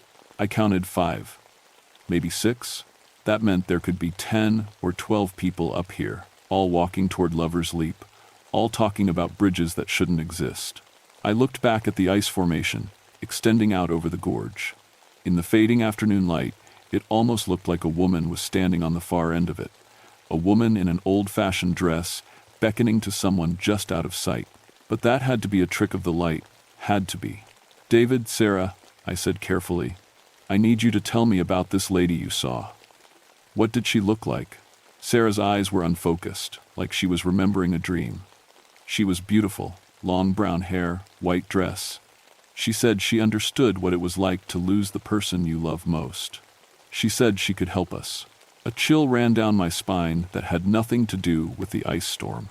According to local history, the first person to jump from Lover's Leap was a woman named Elizabeth Mercer. That was back in 1831. She'd lost her fiancé in a hunting accident and threw herself off the cliff rather than live without him. Her body was never found. I managed to get David and Sarah back to the main trail, where Maria was waiting with a state police cruiser. She'd already radioed for additional backup and an ambulance, but with the ice conditions, it would be hours before anyone else could reach us. "How many more couples are up here?" she asked me as we walked David and Sarah to safety. "At least 3 more, maybe 4. They're all talking about some woman who's showing them bridges." Maria had been doing crisis intervention for 8 years. She'd seen everything, but I could tell this was different. She kept looking back toward the overlook with a worried expression. "Jonathan, I've got to tell you something weird. When I was walking up that trail, I heard voices calling from down in the gorge. Like people who had fallen and were calling for help." "Did you report it?" I tried, but when I stopped to listen closer, the voices stopped too. And there's no way anyone could survive a fall into that gorge. It's 1,000 feet down to solid rock. We got David and Sarah settled in the police cruiser with the heat running. They were starting to come out of whatever strange mood had captured them, looking confused about why they were at the park during an ice storm. "We just wanted to see the view," David said, sounding puzzled. "But then this lady started talking to us about love and being together forever, and it all seemed to make perfect sense." "What lady?" Maria asked. I don't remember exactly. She was standing on some kind of bridge over the gorge." "But that can't be right, can it?" Maria and I exchanged looks. We'd both seen enough suicide attempts to know that hallucinations weren't uncommon in people having mental health crises, but when multiple people report seeing the same thing, "We need to get the others," I said. We left David and Sarah in the cruiser and went back up the trail. The cleared path through the ice was still there, looking even more unnatural as afternoon turned to evening. Ice just doesn't melt in perfect walking paths when the temperature is below freezing. We found the second couple about halfway to the overlook. Tom and Linda, both in their 30s, married for 5 years. They were standing at the edge of the path, holding hands and looking toward the cliff. She said, "Marriage doesn't have to end in divorce," Linda was saying. She said, "There's a way to love someone forever, without all the fighting and the bills and the disappointment." "What's the way?" Tom asked. The bridge, she said. If we walk across the bridge together, we'll never have to worry about falling out of love. Maria approached them carefully. Tom, Linda, I'm Officer Santos. We're here to help. Can you tell us about this bridge? They turned to look at us with those same dreamy, distant eyes. It's beautiful, Tom said. Made of ice and moonlight. The lady is waiting for us at the other end. What lady? Elizabeth. She lost her true love too, a long time ago. She understands what we're going through. Elizabeth. The name hit me like a punch to the gut. Maria managed to convince Tom and Linda to come with us back to the cars. That left at least 2 more couples somewhere in the woods, and darkness was falling fast. As we walked, I told Maria about Elizabeth Mercer, the first suicide at Lover's Leap. According to the old newspaper accounts, she jumped in February 1831. Her fiancé had died in a hunting accident 3 days before their wedding. You think someone's playing a sick joke? Dressing up like this, Elizabeth person, to convince people to jump? Maybe. But Maria, I saw that ice bridge. It's really there. It extends out over the gorge like solid ground. That's not a trick someone could fake. We found the third couple just as full darkness fell. They were closer to the overlook than the others, maybe 50 feet from the cliff edge. The woman was crying, but not from sadness. From relief, she said the pain will stop. She was telling her boyfriend. She said on the other side of the bridge, love never hurts. It's just pure and perfect, forever. This couple was harder to convince. They kept insisting they could see Elizabeth clearly, standing on her ice bridge, holding out her hands to welcome them. When I looked toward the cliff, I could almost see something too, a pale shape against the darker sky. But it might have been my imagination. We were walking them back to the cars when we heard the scream. It came from the direction of the overlook, high and terrified. A woman's voice, cut short by distance. Someone jumped, Maria said, her face going white. We ran back up the trail as fast as the icy conditions would allow. When we reached the overlook, we found the fourth couple standing at the very edge of the cliff. The woman was hysterical, pulling back from the edge while her boyfriend tried to calm her down. She pushed him. The woman was sobbing. That lady in the white dress, she pushed him right off the bridge. I looked over the edge with my flashlight. Far below, I could just make out a dark shape on the rocks beside the frozen river. Too far away to be sure, but it looked like a person. Who got pushed? Maria asked. My friend Jake. We came up here together, the 4 of us. Jake and his girlfriend Emma, and me and Brad. The lady was so nice at first, telling us about eternal love and crossing over together. But when Jake started asking questions about how the bridge worked, she got angry. Where's Emma now? The woman pointed out over the gorge. She jumped after him, said she couldn't live without him. I felt sick. 2 people dead, and we hadn't been able to stop it. But then something even worse happened. Brad, the boyfriend of the hysterical woman, was staring out over the cliff with a strange expression. I can still see the bridge, he said softly. Elizabeth is still there, waiting for us. No, his girlfriend screamed. Can't you see what happened to Jake and Emma? She's not trying to help people. She's killing them. But Brad wasn't listening. He was walking toward the edge, his eyes fixed on something I couldn't see. The bridge looks so solid, he whispered. So safe. And Elizabeth is so beautiful. She says, if we cross over together, we'll never have to be afraid of losing each other. I tackled him just as he reached the cliff edge. We went down hard on the icy ground, rolling dangerously close to the drop. For a moment, I thought we were both going over. That's when I saw her. Elizabeth Mercer was standing on a bridge of ice that extended out over the gorge. She looked exactly like the hysterical woman had described, beautiful, with long brown hair and a white dress that seemed to glow in the darkness. But her face was wrong, too pale, too sad, and her eyes were black holes that seemed to pull you in. She was looking right at me. You're preventing love, she said, and her voice carried across the impossible distance between us. You're keeping them from eternal happiness. You're killing them, I shouted back. Death is just a doorway. On my side, love never fails. Love never disappoints. Love never ends. That's not love, I said. That's just running away from problems. Elizabeth's expression changed. The sadness became anger, cold and terrible. You know nothing about love, she said. You couldn't even keep your own wife. The words hit me like physical blows. My divorce, my failed marriage, all my mistakes and regrets came flooding back. Maybe Elizabeth was right. Maybe I didn't know anything about real love. Maybe crossing that bridge would be easier than trying to fix my broken life. I found myself standing up, walking toward the cliff edge. The ice bridge looked so solid, so welcoming. Elizabeth was holding out her hand to me, smiling like she understood all my pain. "Jonathan!" Maria's voice snapped me back to reality. She had grabbed my arm and was pulling me away from the edge. "Don't listen to her." I shook my head, trying to clear it. "She's in my head somehow, making me feel." "I know, I can feel it too. Like every bad relationship decision I ever made is crashing down on me at once." We were both strong-willed people with training in crisis situations, but Elizabeth's influence was getting stronger.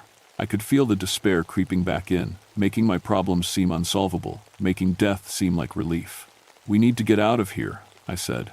"Get everyone back to the cars before more people die." But as we started to leave, I heard something that made my blood freeze. More voices.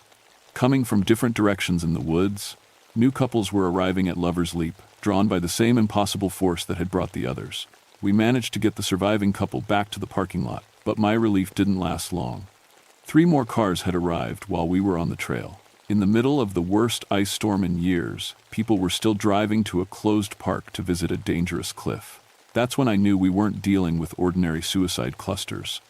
Something was actively drawing these couples here. "This is impossible," Maria said, staring at the new arrivals. "The main road is supposed to be closed. How are people even getting through?" I watched a young couple get out of one of the cars, holding hands and looking toward the trail with that same dreamy expression I'd seen on all the others. They moved like sleepwalkers, guided by something they couldn't consciously understand.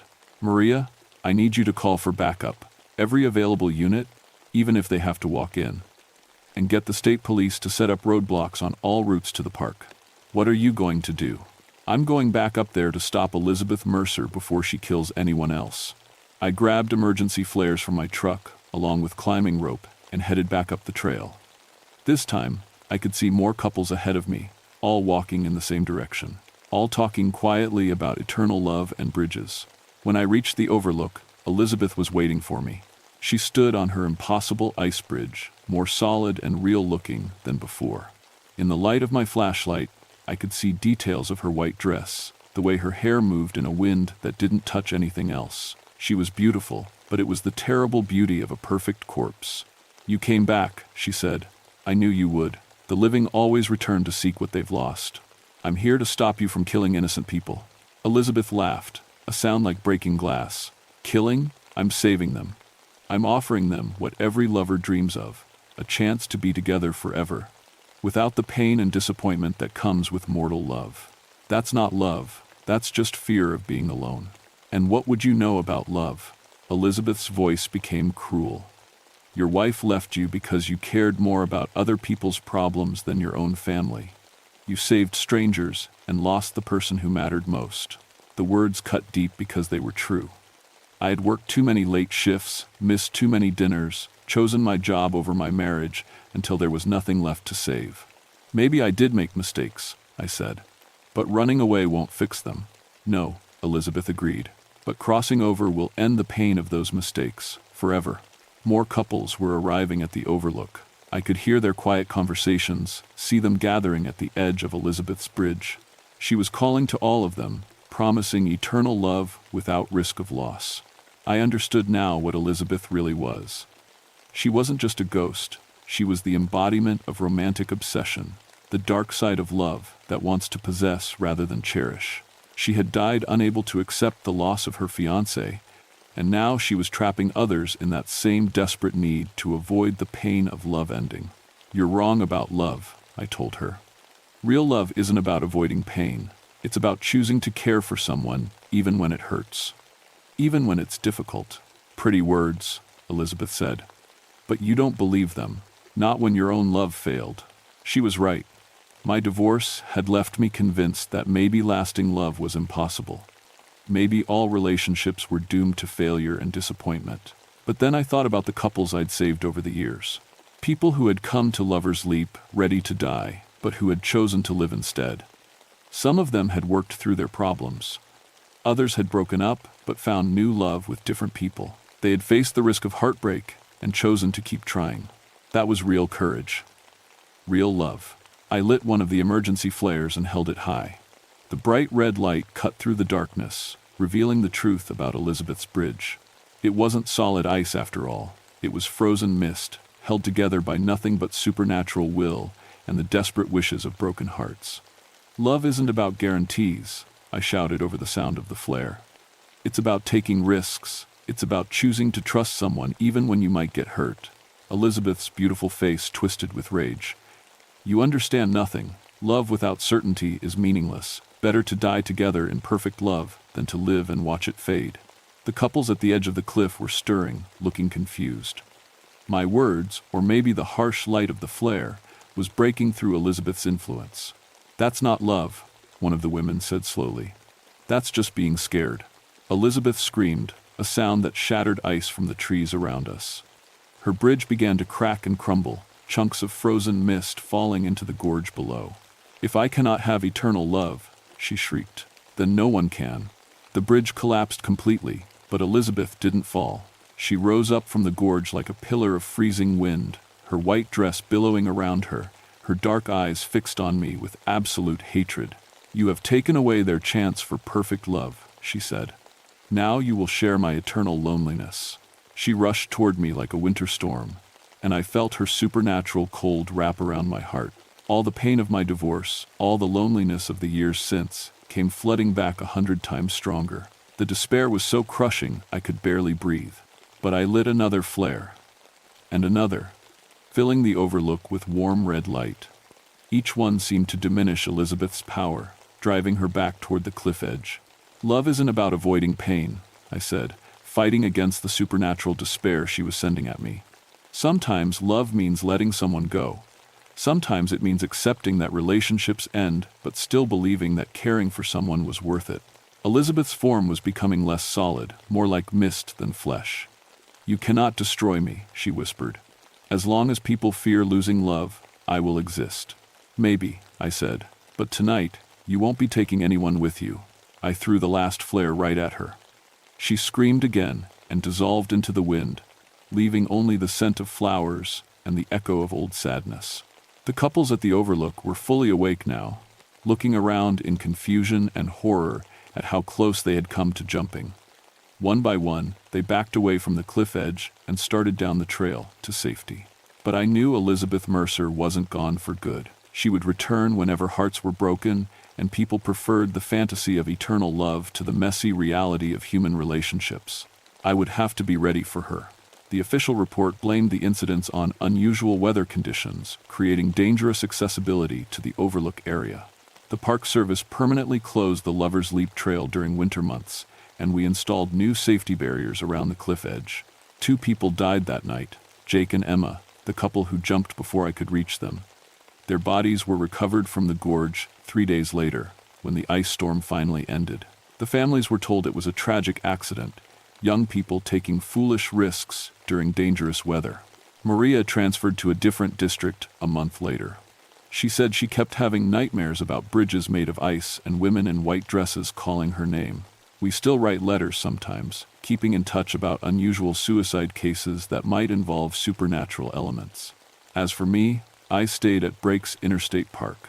Someone needed to watch for Elizabeth's return, and I'd become the unofficial expert on what the Park Service privately called location-specific crisis intervention. The bridgekeeper does come back. Every Valentine's Day, every anniversary of a local tragedy, whenever couples visit Lover's Leap carrying too much heartbreak and too little hope. She's weaker now, more cautious, but she still calls to people who think death is easier than healing. I've saved 17 more couples over the past 3 years since that ice storm. Each time, it's the same pattern. Impossible weather conditions, creating easy access to dangerous areas, voices calling from the gorge below, and the appearance of Elizabeth's ice bridges leading nowhere but down. The truth is, Elizabeth Mercer was right about one thing. I didn't know much about healthy love when I first met her.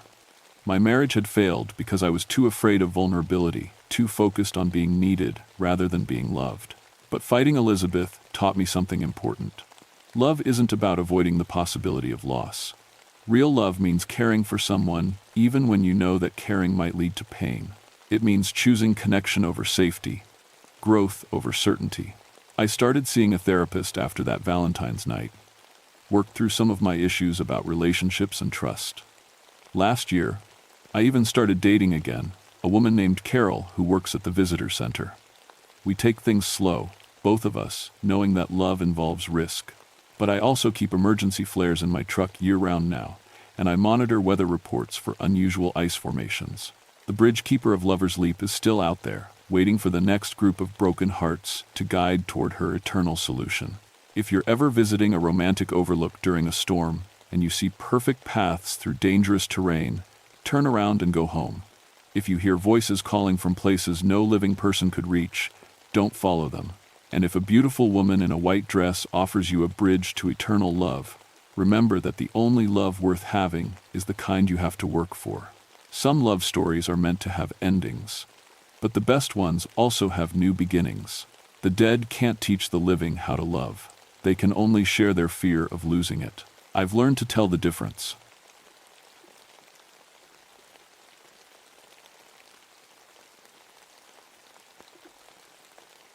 My name is Margaret Coalfield, and I've spent 22 years studying the deadliest predators in West Virginia's mountains. Bears that can crush a man's skull, wildcats that hunt in absolute silence, wild dogs that run in packs and never stop chasing their prey.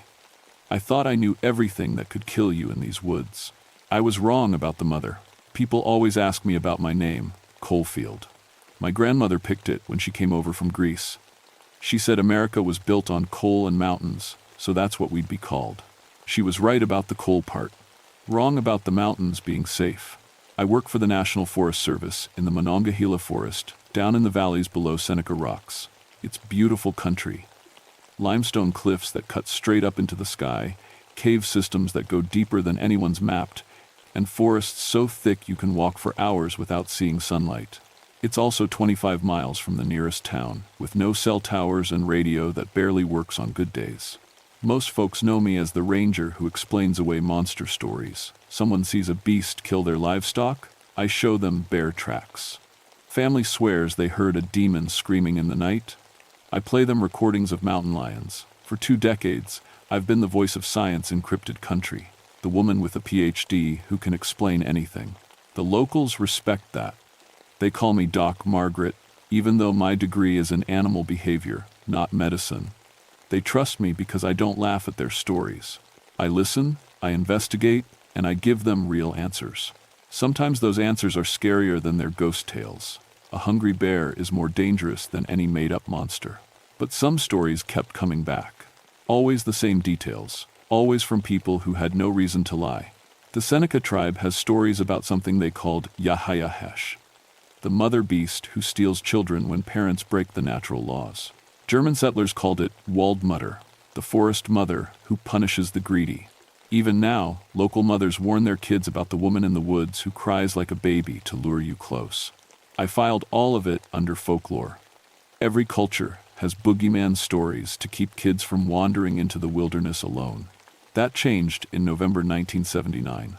The snow came early that year, and hunting season got canceled because of weather. The forest was empty, except for a few die-hard campers who didn't want to waste their vacation time. One of those families was the Hendersons, mom, dad, and 2 kids, 8 and 10 years old. They were good people. I'd checked their camping permit myself 3 days before. Tom Henderson was a mechanic from Pittsburgh, and his wife Sarah taught 3rd grade. They came to Seneca Rocks every fall for 10 years running. They knew the rules, respected the wildlife, and always left their campsite cleaner than they found it.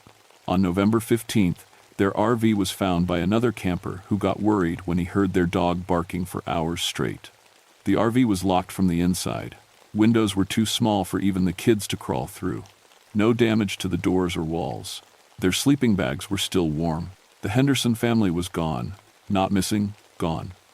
Like they'd vanished into thin air, leaving their German shepherd behind to bark himself hoarse, trying to wake up masters who weren't there anymore.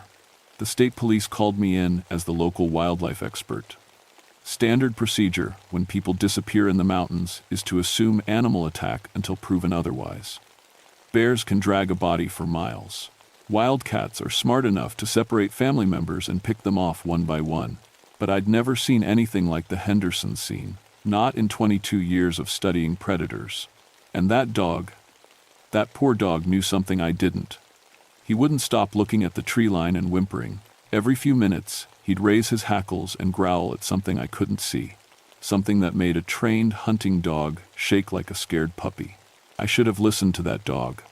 Animals know things we don't. They can smell danger that's still miles away, hear sounds that never reach human ears. That German shepherd was trying to warn me about the mother. But I was Margaret Caulfield, the expert who didn't believe in monsters. I was about to learn that some things in these mountains are older and hungrier than any bear. Some things know exactly what human mothers fear most. And some things have been waiting a very long time to teach that lesson. The first thing I noticed wrong was the silence. Real mountain silence isn't quiet at all. It's full of bird calls, squirrel chatter, insects humming, branches creaking in the wind. But the forest around the Henderson campsite felt dead. No sound except that German shepherd's whimpering and the crunch of early snow under my boots. I started with standard procedure. Photo documentation of the scene, measurements of the RV's position, examination of footprints around the site, though the snow had covered most tracks. The dog stayed close to me, pressing against my legs every few steps like he was afraid to be alone. "What happened here, boy?" I whispered, scratching behind his ears. "Where did they go?" He looked up at me with those big brown eyes, then turned toward the tree line and whined. Deep in the woods, something cracked like a heavy branch breaking. The dog immediately pressed closer to me, trembling. Inside the RV, everything looked normal at first glance. Beds made but slept in. Coffee pot half full on the counter. Kids' clothes laid out for the next day. No signs of struggle, no blood, no damage to furniture or walls. But when I looked up at the ceiling, my blood went cold. Claw marks. Deep gouges in the metal, starting near the door and ending directly over the parents' bed. 4 parallel scratches, each one about 18 inches long. Whatever made those marks had been inside the RV with the family. I measured the gouges with my ruler. The span between the outer marks was wider than any bear paw I'd ever seen.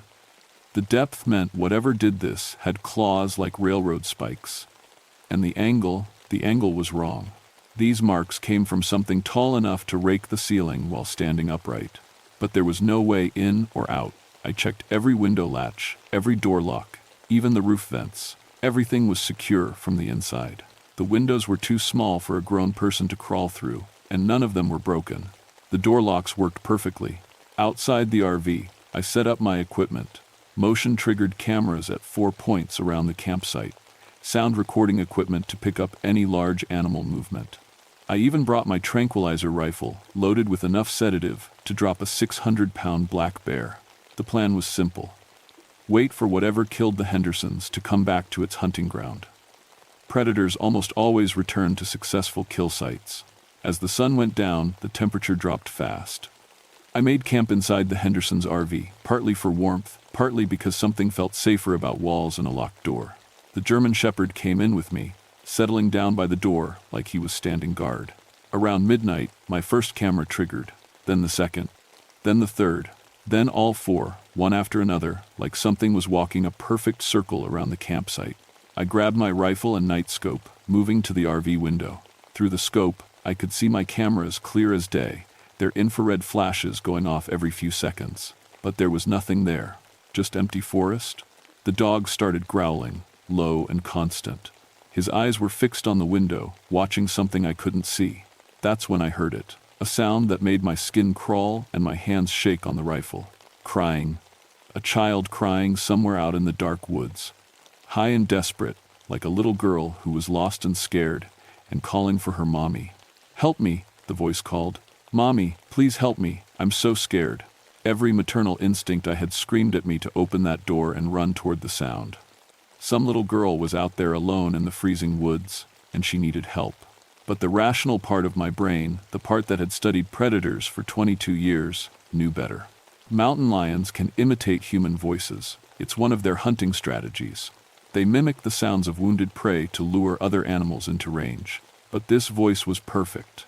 Not the rough approximation a wild animal might manage, but the exact words and tone of a terrified child. Complete sentences with proper pronunciation and emotional inflection. "Please," the voice called again, closer now. "I can't find my family. The bad thing took them. Please help me." The dog's growling turned into a full snarl. His hackles were up, and he was backing away from the window like whatever was out there was the most dangerous thing he'd ever encountered. I forced myself to stay put. Protocol for unknown predators was to observe and document, not to engage without backup. But that crying went on for almost an hour, moving in a slow circle around the RV. Sometimes it sounded like a little girl, sometimes like a boy. Once, it perfectly mimicked a woman calling, "Margaret, Margaret, come help us." Nobody outside my immediate supervisor knew I was here. Nobody knew my name. When morning came, I checked my cameras. 4 hours of footage from 4 different angles. Every single frame showed empty forest. But the audio track picked up something my cameras couldn't see. Footsteps, heavy ones, walking upright through the snow. And underneath the crying, something else. A low rumbling sound like a large animal breathing. But the breathing was wrong, too slow, too deep, too deliberate. Like something very big was trying to breathe very quietly. I called for backup that morning. Detective Roy Hatfield from the state police, along with his K-9 unit. Roy was good people. A former Marine with 20 years of experience in missing persons cases. His dog, Rex, was trained to track human scent over impossible terrain. When they arrived that afternoon, Rex took one sniff around the campsite and refused to work. He'd track a scent trail right up to a specific creek about 50 yards from the RV, then stop dead and whine. Roy tried everything. Different commands, food rewards, even dragging the dog across the creek. Rex would rather face punishment than cross that water. "Never seen him do this," Roy muttered, pulling Rex back from the creek bank. "He's tracked murder suspects through swamps and blizzards. Something's got him spooked bad. Something's got me spooked too," I admitted, showing him the photos of the ceiling scratches. "Roy, what kind of animal can make marks like this while standing inside an 8-foot-tall RV?" He studied the pictures for a long time. "You sure this wasn't done with a tool, like someone broke in and staged this? No signs of forced entry. And look at the depth. These gouges go through the metal into the insulation underneath. Whatever did this had serious strength." That night, Roy agreed to help me stake out the campsite. 2 armed professionals with military training and police experience. We figured we could handle whatever mountain predator was claiming this territory. We figured wrong. Around 2 a.m., Roy's radio crackled with static. Then, clear as day, his own voice came through the speaker. "Base, this is Hatfield. We've got multiple casualties at Seneca Rocks campsite. Need immediate medical evacuation and body bags." The thing got them all. Roy grabbed the radio. "Base, disregard that transmission. This is Hatfield, and we're both fine. Someone's playing games on our frequency." But the voice came back, still sounding exactly like Roy. "Margaret's dead. I'm wounded but mobile. The creature is 12 feet tall and moving toward Route 33. Set up roadblocks and keep civilians away." "That's not me," Roy whispered, staring at the radio. "That's my voice, but I'm not saying those words." I felt ice in my veins that had nothing to do with the November cold. Something out there could perfectly imitate not just crying children, but adult voices. Something that knew our names and our equipment. Something that was smart enough to lie. The third night, the mother got bolder. Roy had called in additional backup, 2 more state troopers and a Forest Service investigator with specialized tracking equipment. We set up a proper command post with generators, floodlights, and radio equipment that couldn't be easily jammed or imitated. "Whatever's out there," Roy announced to the group, "it's not a normal predator. Normal animals avoid humans, especially groups of armed humans. This thing is actively hunting us." I'd spent the day researching historical records at the county library. What I found made my hands shake as I read. 1,923. Entire mining camp near Seneca Rocks, abandoned after 23 workers disappeared over 6 weeks. Survivors reported a she-demon that could mimic human voices and walked upright like a woman. 1,945. Family of 5 vanished from their cabin. Neighbors heard the father's voice calling for help for 3 straight days after finding the empty cabin. When searchers arrived, they found the cabin torn apart from the inside. 1,963. Hunting party of 4 men disappeared. Their truck was found with claw marks on the roof, and their hunting dogs cowering inside, refusing to come out. Every incident shared the same details: perfect vocal mimicry, impossible claw marks, and no bodies ever recovered. "So what are we dealing with?" asked Trooper Williams, the youngest of our group. "Some kind of bear that learned to talk?" "Bears don't hunt humans systematically," I replied, "and they don't use psychological warfare. This thing is displaying complex intelligence and long-term planning." "You're talking about it like it's human," said Trooper Barnes. "I'm talking about it like it's a very smart predator that's been perfecting its hunting strategy for decades." That's when my portable radio crackled to life with my own voice. "Hello, Margaret. We need to talk." Everyone went silent.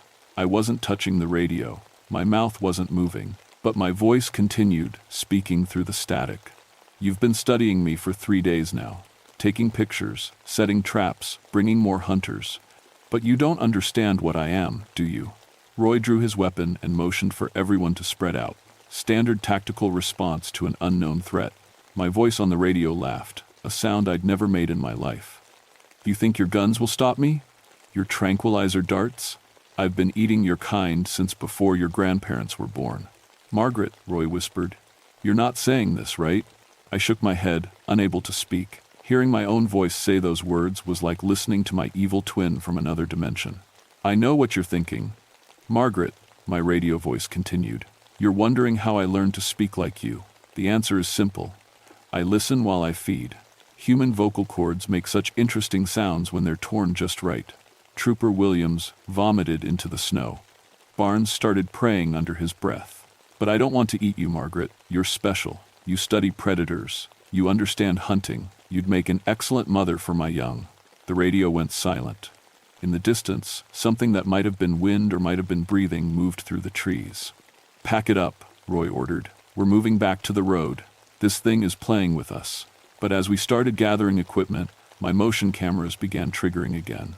All 6 of them, in sequence, like something was deliberately walking from camera to camera, posing for pictures. "It's showing off," I realized. "It wants us to know it can trigger our equipment whenever it wants." Then Trooper Williams screamed. He was maybe 10 feet from the rest of us, coiling up a cable, when something grabbed him from behind and dragged him into the trees. It happened so fast that all we saw was Williams there 1 second, gone the next, and broken branches where he'd been pulled through the underbrush. We followed his trail with flashlights and weapons drawn. The drag marks in the snow were clear enough. Something very large and very strong had hauled a full-grown man through the forest like he weighed nothing. The trail ended at the mouth of a limestone cave about a quarter mile from our campsite. Williams' equipment was scattered around the entrance, his radio, his weapon, his jacket, but no Williams. "Dave," Roy called into the cave. "Dave, can you hear me?" An answer came back immediately. "I'm okay. I'm down here, but I can't climb out. There's no sign of whatever grabbed me." Roy looked at me with questions in his eyes. "That's Dave's voice," he whispered. "But something's wrong with it." I listened more carefully. The voice was perfect. Williams' accent, his speech patterns, even his habit of clearing his throat between sentences. But the content was wrong. "Bring rope," the Williams voice called. "I'm about 50 feet down, no injuries, just stuck." "Dave," Roy called back. "What's your wife's name?" Long pause. Then, "Sarah." Roy's face went white. "Dave's not married. Never has been." We backed away from the cave entrance as fast as we could move. Behind us, the Williams voice started laughing. First his normal laugh, then something else entirely. Something that sounded like an animal trying to learn how laughter worked. "Wait," the voice called, changing tone. "Don't leave me down here, please. It's so dark. I think something's wrong with my head. I can't remember things right." Roy grabbed my arm. That could be the real Dave. Head trauma can cause confusion. But I was studying the cave mouth with my flashlight. Around the entrance, carved into the soft limestone, were symbols I'd seen in my research. Spirals and circles that matched Native American warnings about places where the spirit world touched the physical world. And scattered around those symbols, like offerings to a shrine, were small piles of human bones. "Roy," I whispered, "we need to get out of here, right now. I can't leave a man behind. That's not a man down there anymore." As if to prove my point, the Williams voice called out again. "Come down here, Margaret. I found something you need to see. Evidence about the Henderson family. They're alive down here." Every instinct I had screamed that this was a trap. But the possibility that the Hendersons might be alive, might have survived for 4 days in that cave system. "Margaret, no," Roy said as I stepped toward the cave entrance. "Don't you see what it's doing? It's using our compassion against us." He was right. But the voice that answered him wasn't Williams anymore. It was Tom Henderson, the father from the missing family. "Margaret, thank God you found us. Sarah's hurt bad, and the kids are scared. We've been hiding down here from the thing that attacked our RV." Then Sarah Henderson's voice joined in. "Please help us. We don't know how to get out. The children are so cold." Then the little girl. "Mommy's bleeding. Please come help Mommy." Then the little boy. "I want to go home. I want my dog." 4 perfect voices, calling for help. 4 family members I'd been searching for. Either the Hendersons were alive and needed rescue, or something had learned to perfectly imitate their voices by listening to them die. Roy made the decision for me. He fired his service weapon 3 times into the cave mouth, the gunshots echoing off stone walls like thunder. All the voices stopped at once. In the sudden silence, we heard something else, something moving deeper in the cave system, heavy footsteps on stone. And underneath that, a new sound that made my skin crawl, humming. A woman's voice humming a lullaby, like a mother trying to comfort her children. We ran. We made it back to the vehicles, but Roy's radio was already crackling with reports of new problems. 2 more families had disappeared from campsites 20 miles away, both RVs found locked from the inside, both with the same impossible claw marks on the ceilings. "It's spreading," I told Roy as we packed emergency supplies. "Or there's more than one of them. What the hell are we dealing with, Margaret? This isn't in any manual they ever gave me." I pulled out my research notes from the county library. According to Cherokee oral tradition, Yahiahash was a female entity that fed on human families. But she didn't just eat them, she used them to breed. The stories say she could implant her young in human women, creating hybrids that looked normal until they matured. "You're talking about a breeding program. A very old one. The mining camp records from 1923 mention autopsies on recovered victims. The coroner noted unusual physiological changes in the women. Enlarged reproductive organs, modified bone structure around the pelvis, abnormal hormone levels." Roy stared at me. "You think this thing has been abducting people to use as incubators?" "I think it's been perfecting a survival strategy for a very long time.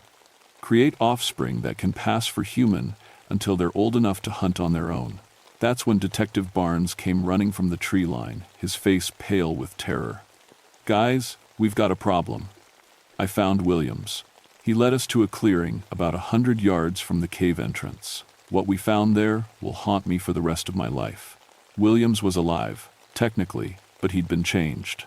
He was suspended about 10 feet off the ground in what looked like a cocoon made from organic material. Part spiderweb, part bird nest, part something I didn't want to identify. His arms and legs were bound with the same material, but his head was free. He was conscious and aware. "Oh God," he whispered when he saw us. "Thank God you found me. You have to cut me down. You have to get me out of here." But as I looked closer, I saw the changes. His skin had a waxy, translucent quality, like he was being preserved rather than just restrained. His eyes were bloodshot and dilated.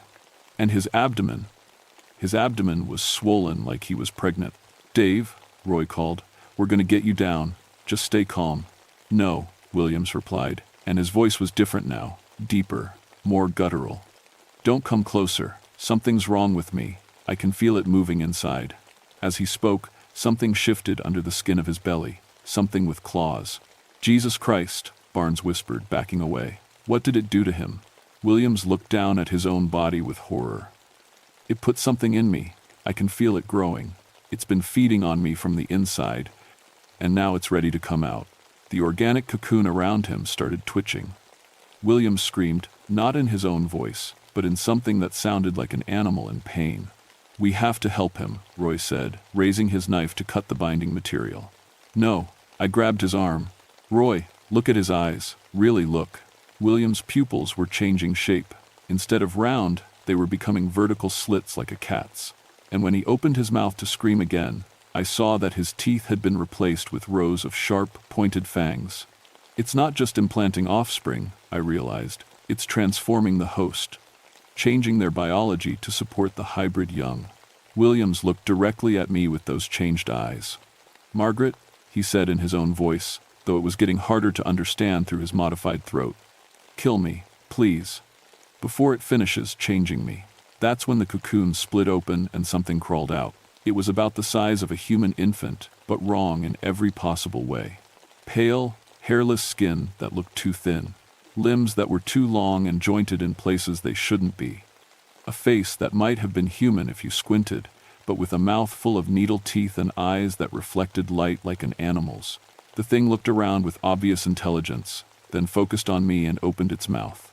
What came out was my voice. "Hello, Mommy." Williams collapsed as soon as the creature emerged, his body drained and lifeless. The hybrid offspring crawled down from the tree with surprising speed and agility. "It's learning," I whispered. It heard my voice, and it's already mimicking me. Roy raised his weapon, but I stopped him. "Don't shoot it here. We need to understand what we're dealing with." That was a mistake. The creature tilted its head at the sound of my voice, then made the same sound back at me with perfect accuracy. "Don't shoot it here. We need to understand what we're dealing with." But it was learning more than just words. It was learning context. It looked at Roy's gun, then at Barnes, then back at me. "Roy," it said in my voice, "kill Barnes. He's been infected too." "What?" Barnes spun around in confusion. "Don't listen to it," I said quickly. "It's trying to turn us against each other." But the creature was already adapting its strategy. It made a sound like crying, not mimicking a human child this time, but crying the way a real infant would cry when it's hungry and scared. Every maternal instinct I'd ever felt kicked in immediately. Looking at this thing, I didn't see a monster anymore. I saw a baby that needed protection and care. My hands actually started reaching toward it before I caught myself.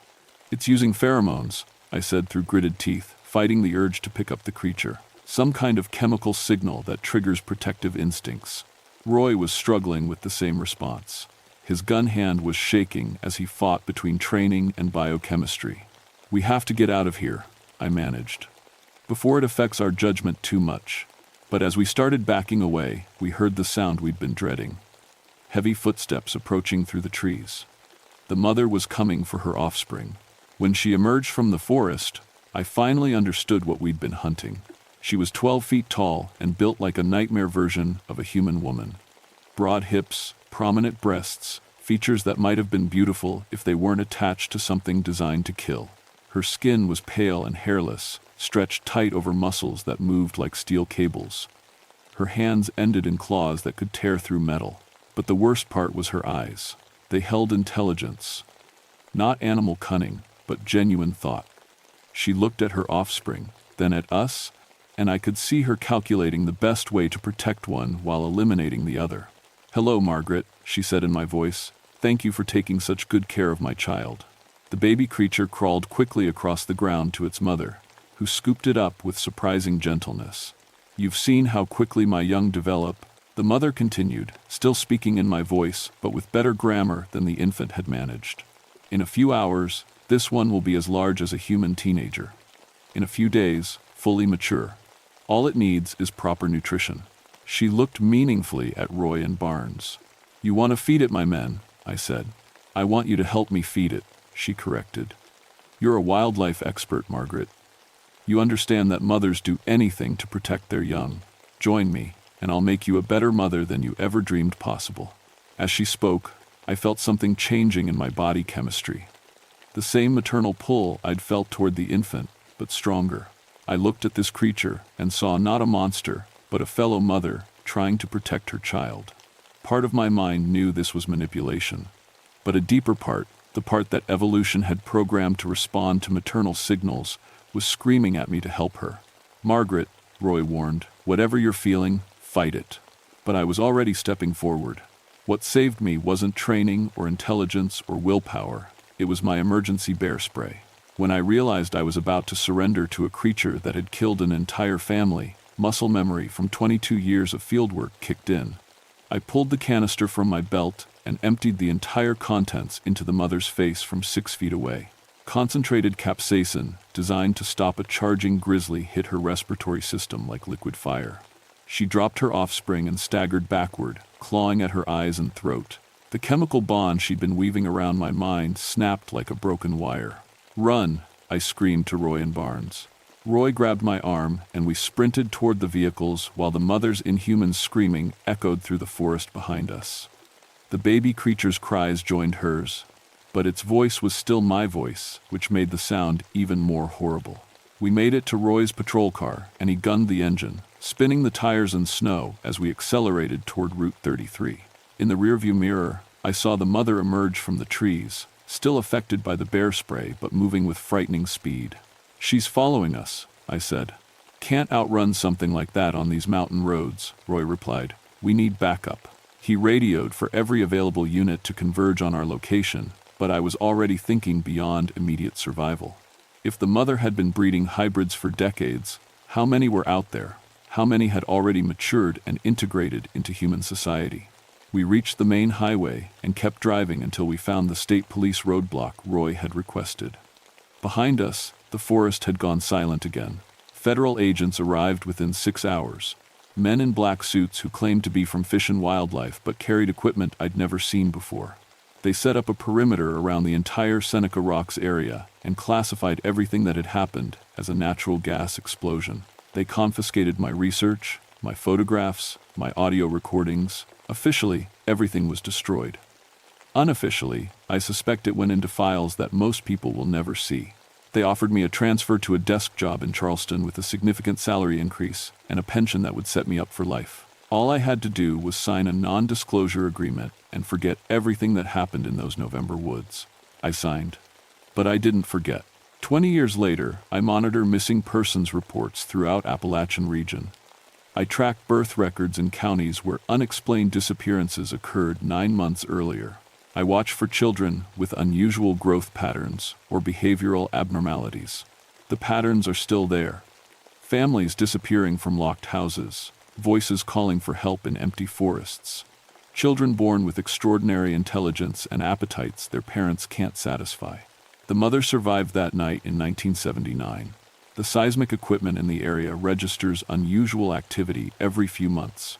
Movement in the deep cave systems, where something large walks through tunnels that don't appear on any geological survey. And sometimes, late at night when I'm reading reports of new disappearances, my phone rings. The caller ID always shows my own number. When I answer, I hear my own voice, older now but unmistakably mine, saying, "Hello, Margaret. Are you ready to be a mother yet?" I never answer anymore, but she keeps calling. If you're planning to camp in Appalachian wilderness, remember this. If you hear children crying in the dark, don't investigate. If you hear voices calling your name from empty forest, don't respond. And if you're a woman traveling alone, stay away from caves and areas where local mothers warn their children not to play. The mother is still out there, still breeding, still expanding her territory. She's patient, she's intelligent, and she knows that every human female carries the biological programming that makes us respond to the sound of a child in distress. That's her greatest weapon. And our greatest weakness, sweet dreams.